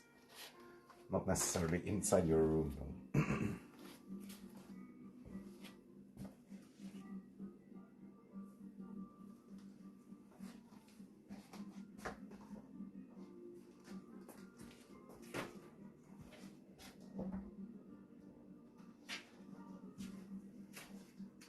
Bro, these fucking tiny oranges are probably, they're probably not good anymore.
Always more shit, god damn it.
This table is impossible to clean without the vacuum, I think. And even with the vacuum it sucks.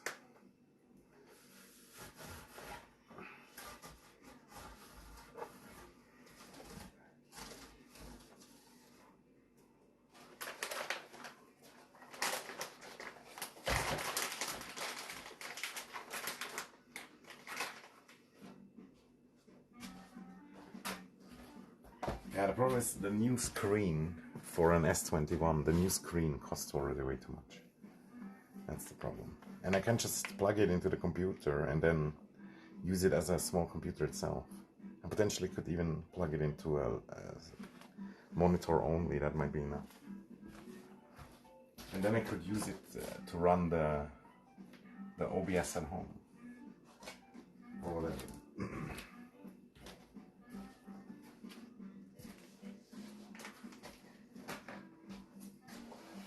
Or like to make the internet for the OBS at home.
This is cursed.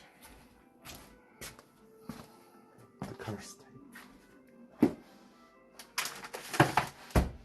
Of course, stuff dropping on the floor. Fucking hell.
cable salad. I'm not sure if you can see.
The angle is very wide.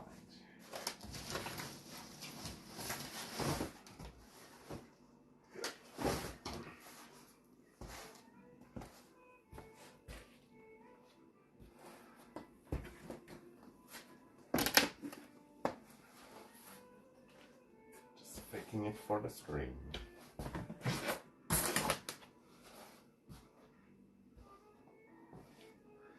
The chair is still in the frame. What the hell? How's that even possible?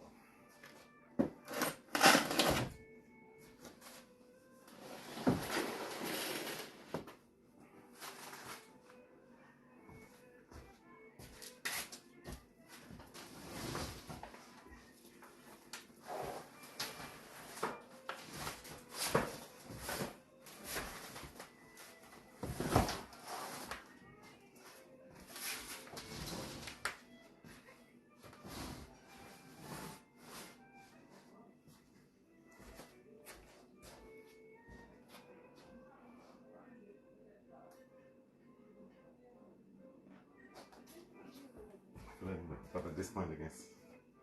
Doesn't really matter.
It doesn't even fit, but now I touched the floor.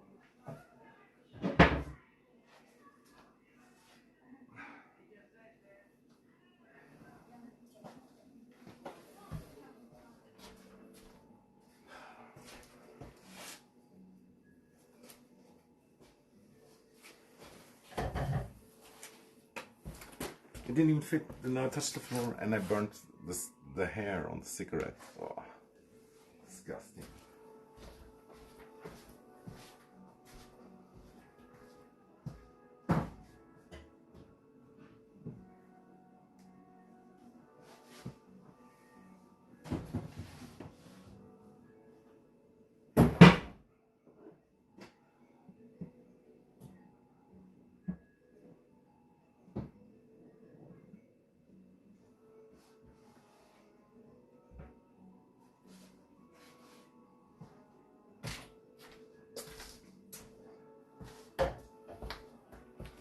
Now the thing kind of broke. Oh my god.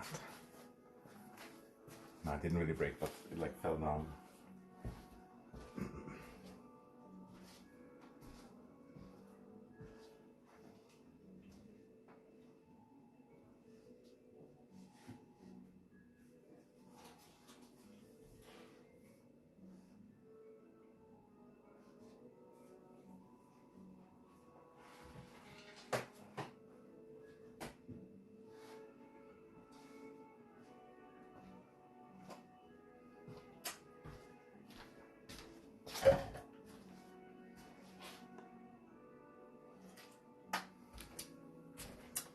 We have this beautiful wood bowl also.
Beautiful.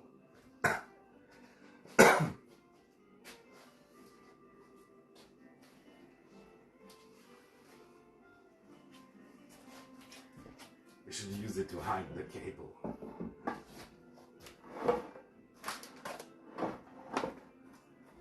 And there's my headset that might still work, maybe not. I spilled like Coca-Cola over it. Fuck. But I have another one.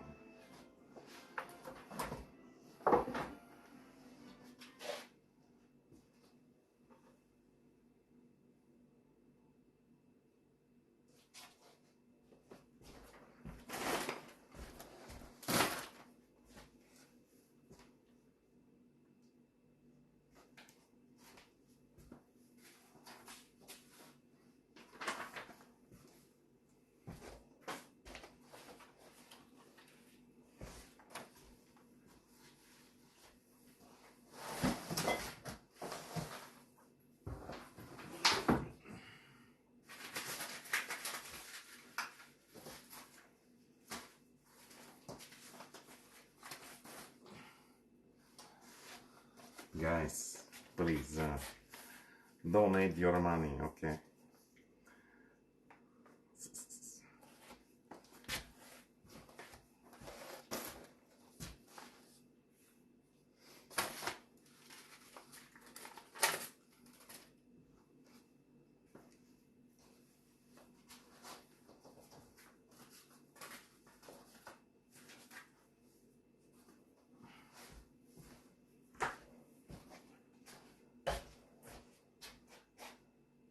Not even looking at chat. I'm a bad person.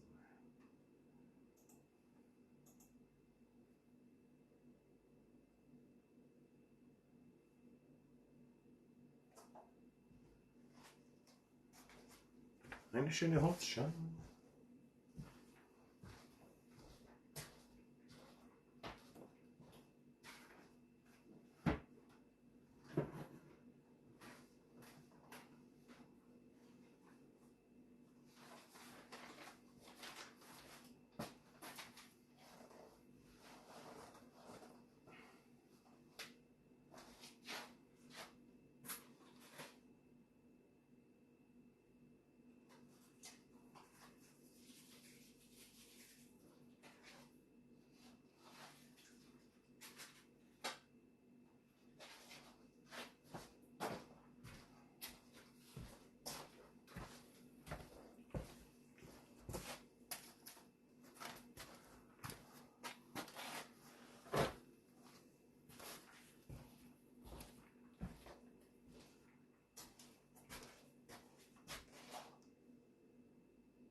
My SSD fell down, I hope it's still good. Probably. I'm getting dizzy. I think I start to push the trash away. I wanted to do it on camera, but it's a bit annoying also.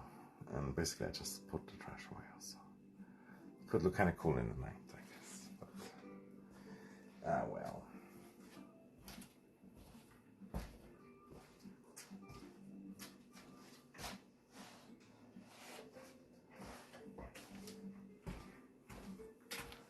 And yeah, other than that, I think my project, or at least everything that you see, is kind of good.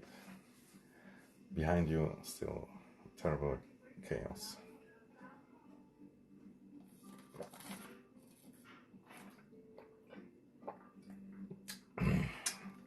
That's Hollywood magic.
but I slept until 8 p.m.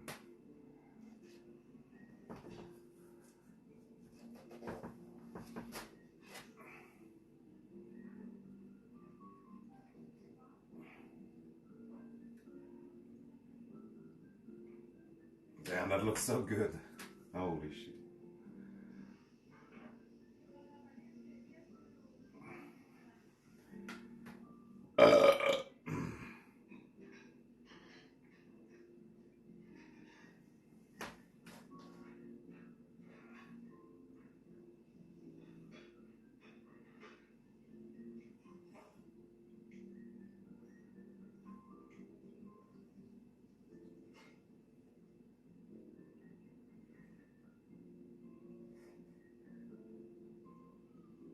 Oh shit, that looks good.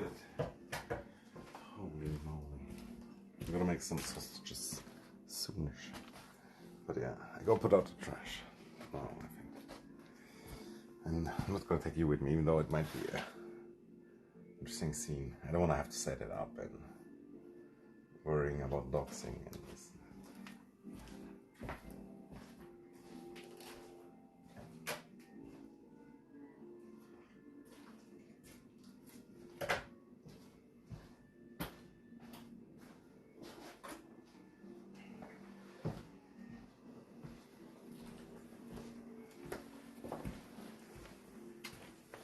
Yeah, it probably would be more epic in your mom's cooking stream.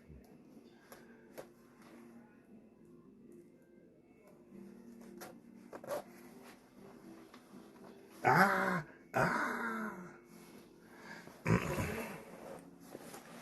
I bet I was hungry. It ate the shirt. Could actually fill up a last trash for good old times. It's kind of there.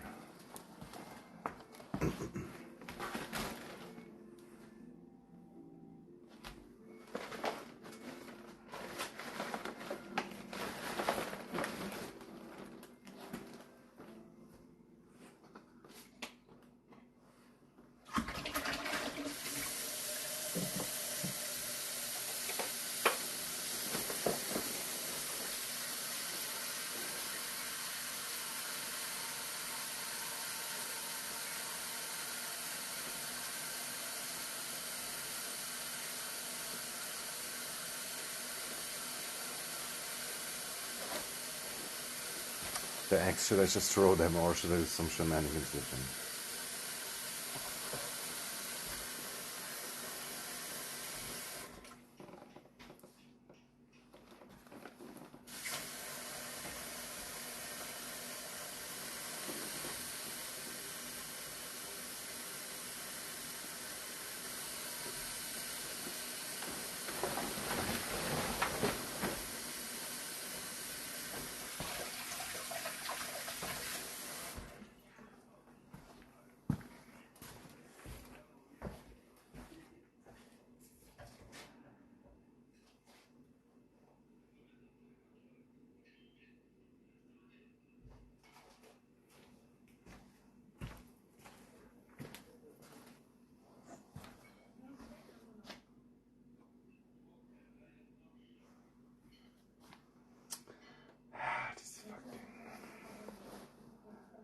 These fucking stupid decisions that don't even have much of an impact.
schön aufgeräumt. Ja.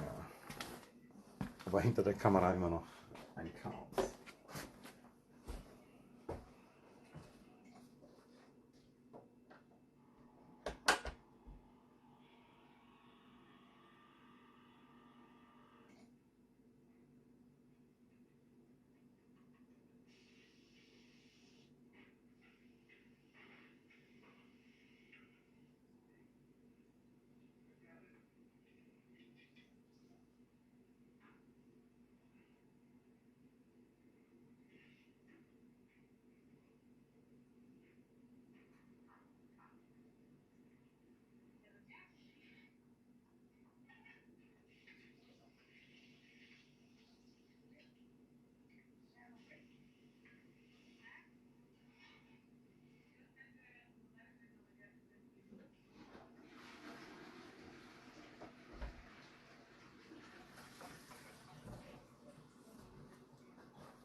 My bedroom.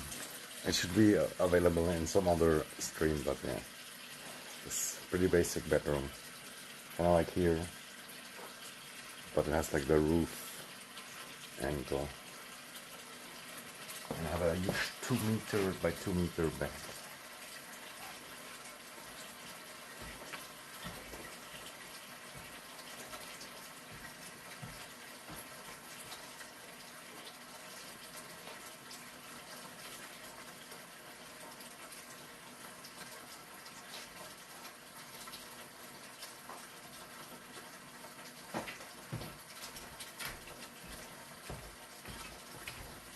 I think I've thrown something away today that I shouldn't have.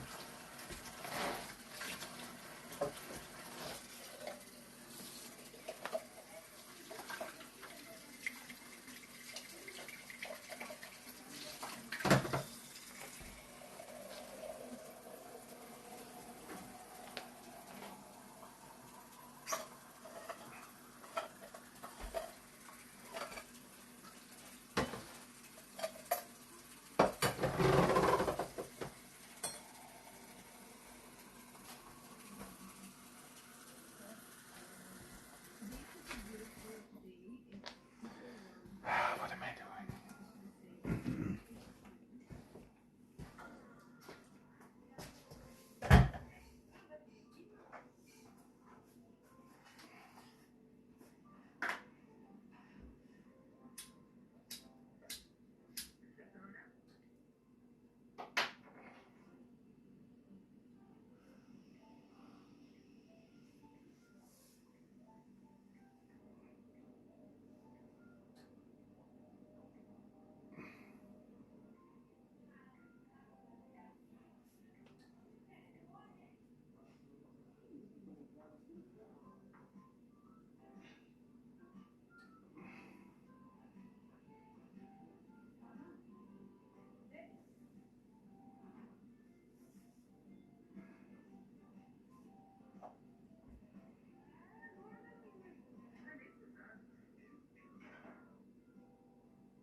Oh man, salmon pasta looks so good.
advice on how I can get it painted that color, because you can't just request a specific color to Fiat. You would have to get it done privately, and a lot of people suggested to wrap it. My post started a sexism fight. Everything was going according to plan. Like, I'd already made up my mind on the car that I wanted, but my dad is obsessed with the electric new Fiat that they've made, and he's saying that eventually they'll forbid hybrid cars to visit city centers as well. And nowadays it's more convenient to get an electric car, which I get, but for what I have to do, which is travel all around Italy, I feel like it would be very inconvenient, because we would have to like stop constantly to charge the car, and especially in the south of Italy there's very few charging stations, so I still don't know how it's gonna go. Fanno le 3:30, anche 3:40. Alle 4 deve essere là, alle 5 deve essere sul posto. Muoviti!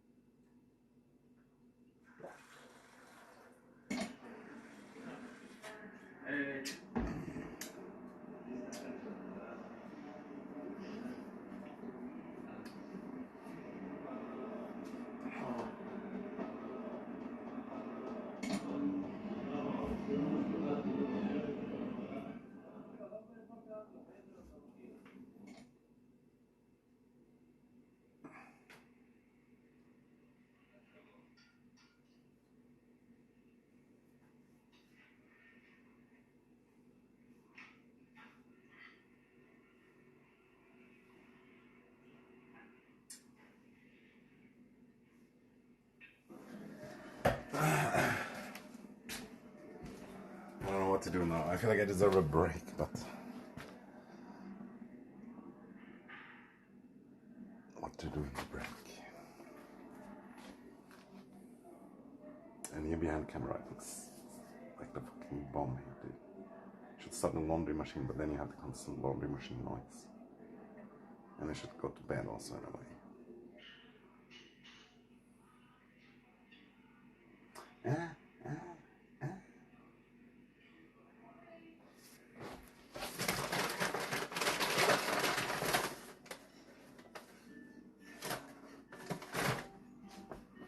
Could cook some potatoes that are like really in need of being eaten if they're still edible.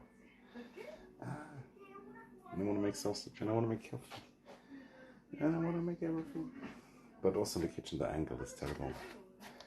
Sadly, kind of.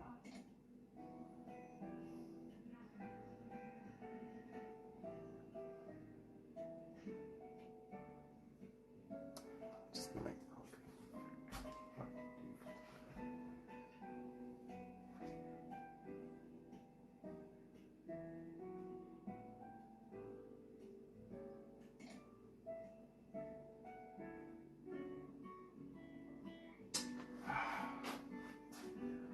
Kitchen is too overwhelming, dude.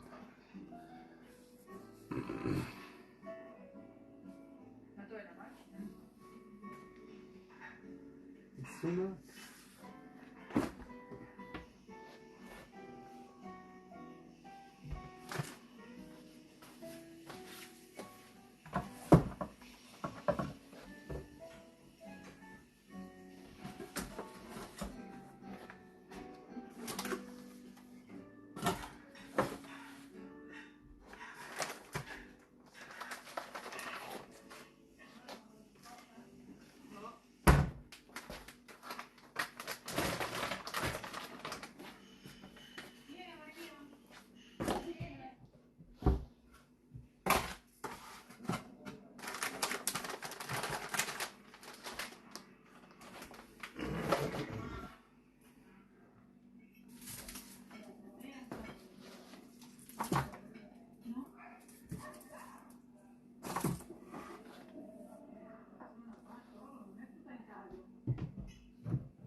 The laundry is one reason why I miss my old home. The laundry there is just better.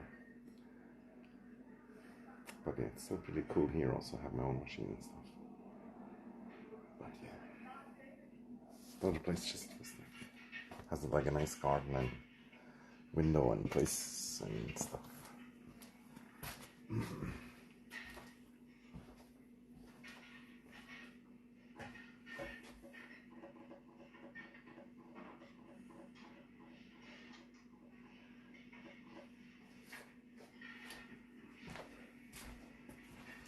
always when I clean, I feel like I inhale so much dust that it's kind of terrible after.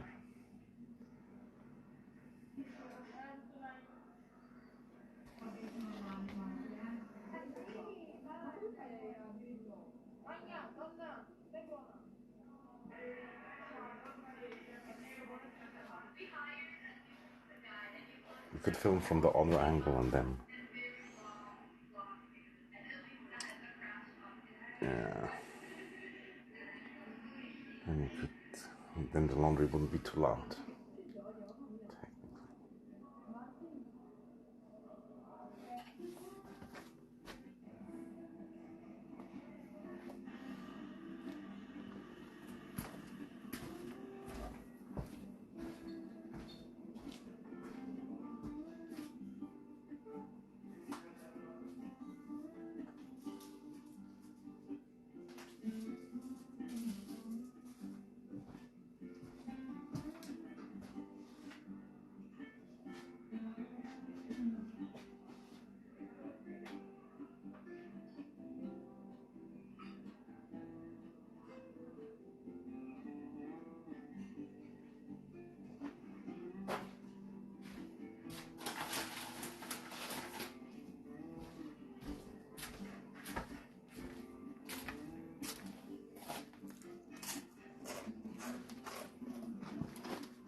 What the hell is happening?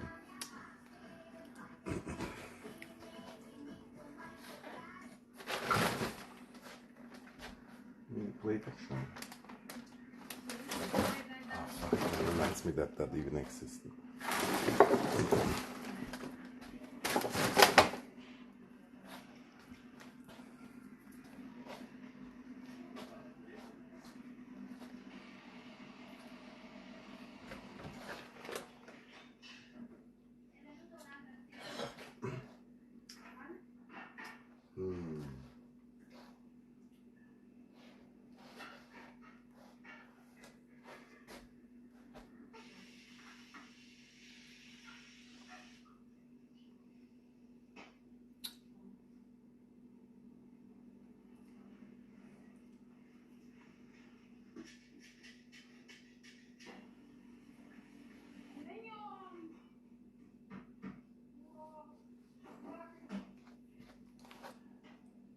Sag nicht Quando zu mir.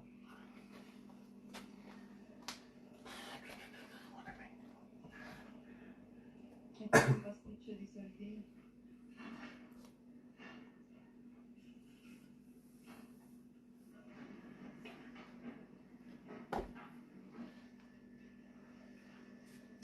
Yeah, it's just my coffee. Nothing else matters.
Sometimes you want to hold on to the stream, but you don't know why. So.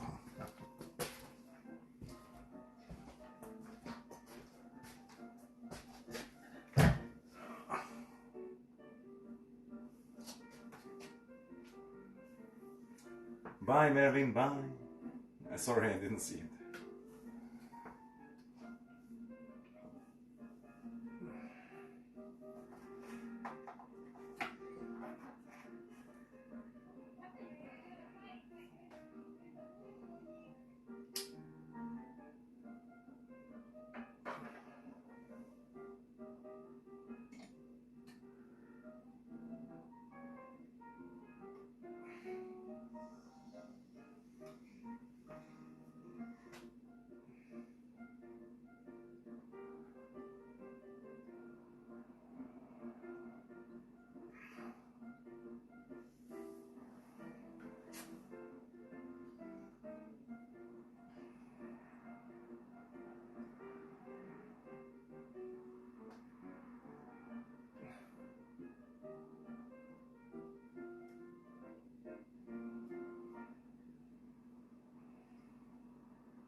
Ah, das heißt ja Graf Dracula.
The sausages are in the oven and the coffee is ready. Let's go.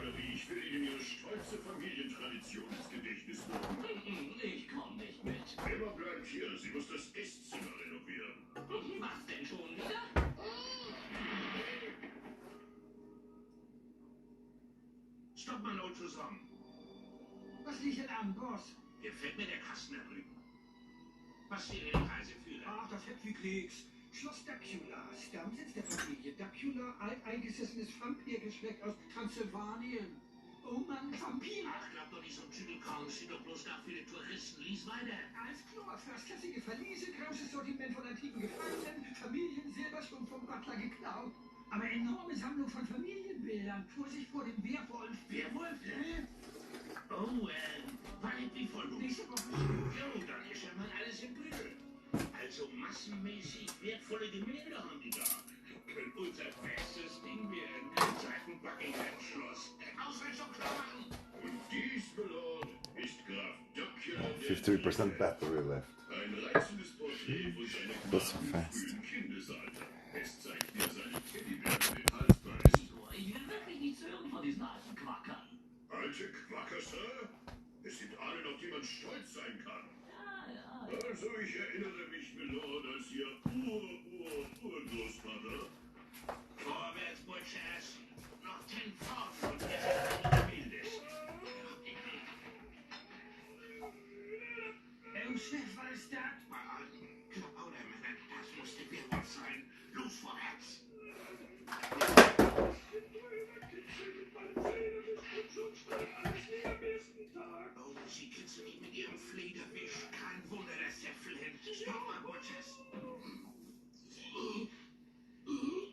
denn nun los?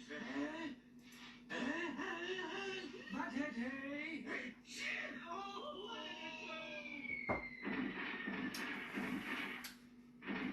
Ey, was war das? Dumpfe Schläge als Knopf aufschlagen. Das wird Emma sein beim Apfelstrudelbacken. Soll ich fortfahren? Ja, bitte nicht. Danke, Sir.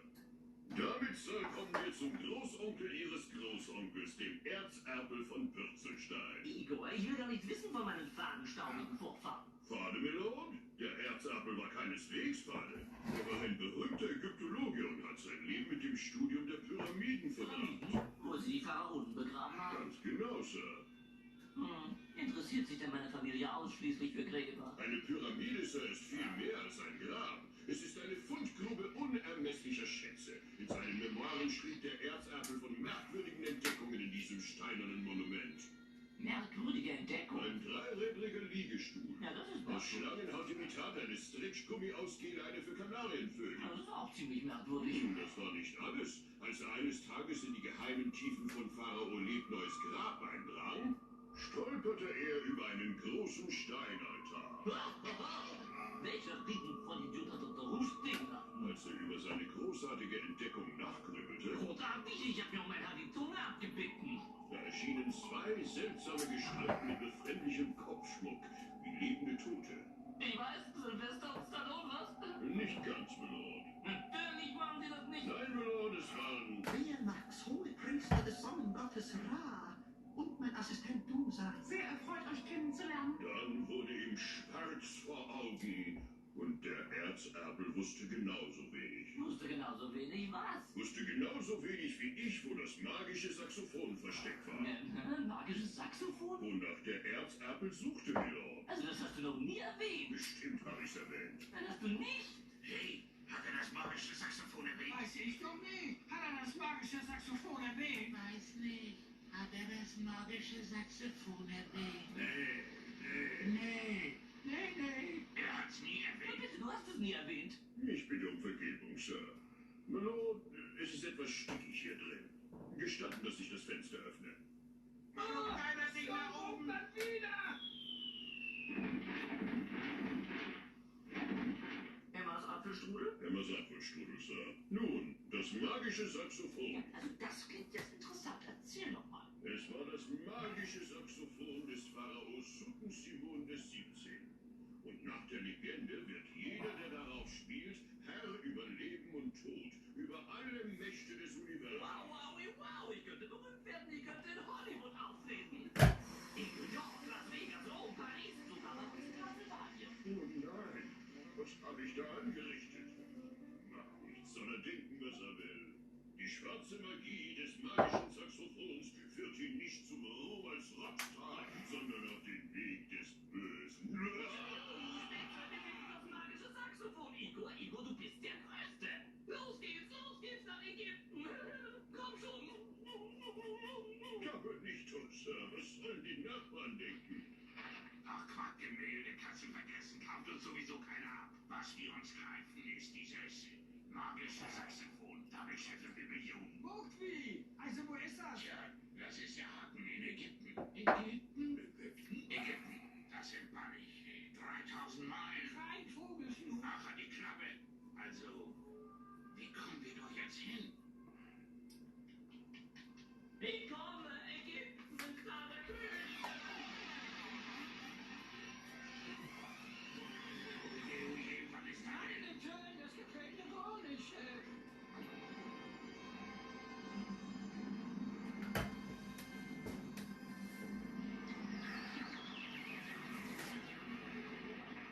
Wir sind an. Alle Mann vorwärts. Mann. So ein hübscher, dicker, flauschiger Plüschteppich. Das, Emma, ist die Sahara. Hab mir gleich gedacht, das ist keine Auslegeware. Ist das eine schöne Fata Morgana? Oh, das ist keine Fata Morgana. Ich werde mit dir um 50 Piaster das doch. Pass auf. Na, siehst du, das habe ich gesagt. Da steht aber cool. Nicht, Chef. Berge? Nicht beißende Möwe, das sind Pyramiden. Klar doch. Transsilvanische Pyramiden. Ägyptische Pyramiden. Wir sind in Ägypten.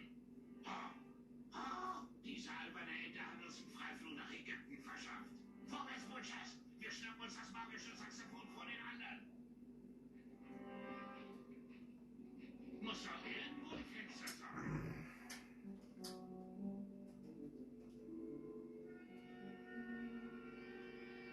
Was haben die hier für entzückende Tapetmuster? Oh, Sir, darf ich hier eine kleistern? Sehen Sie nur, Sir. Was? Eine Plastik. Wieso Plastik? Das ist kein Plastik, das ist Stein. Ich meine, Sir, eine plastische Steinplastik. Eine Standbildplastik des Gottes Anubis. Da geht uns Dracula mach sofort die Augen zu. Augen zu machen? Ich tue nicht, dass du heute anschaust, die keine Kleider anhaben. Wovon redest du denn? Nicht Anubis, Emma. Anubis. Das ist ein Standbild von Anubis. Also das hat doch keinen Zweck. Wo sind wir jetzt, Igor? Wir sind hier in der unteren Kammer. Und man erkennt es an den Hieroglyphen, Sir. Und die obere Kammer, die erkennst du dann dort an den Dortoglyphen. Ich glaube nicht, wenn wir Leuten gestatten, dass ich das erkennen würde. Aha, verstehe. Also gut, weiter. Und wenn wir schon dabei sind, können wir auch gleich nachsehen, wo dein Sinn für Humor begraben liegt. Sinn für Humor.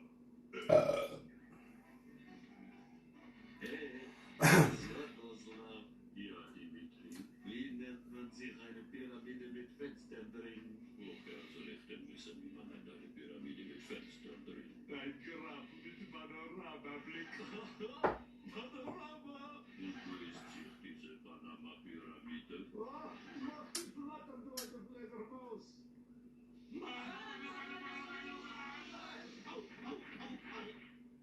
Tja, jetzt bleibt uns nur noch eins, Butchers. Was denn nun noch? Wir müssen beim Eingang rein. Vorwärts.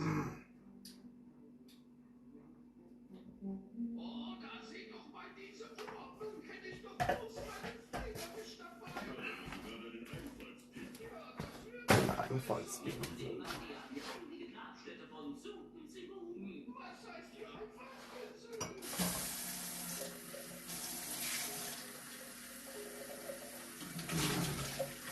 Was ist das?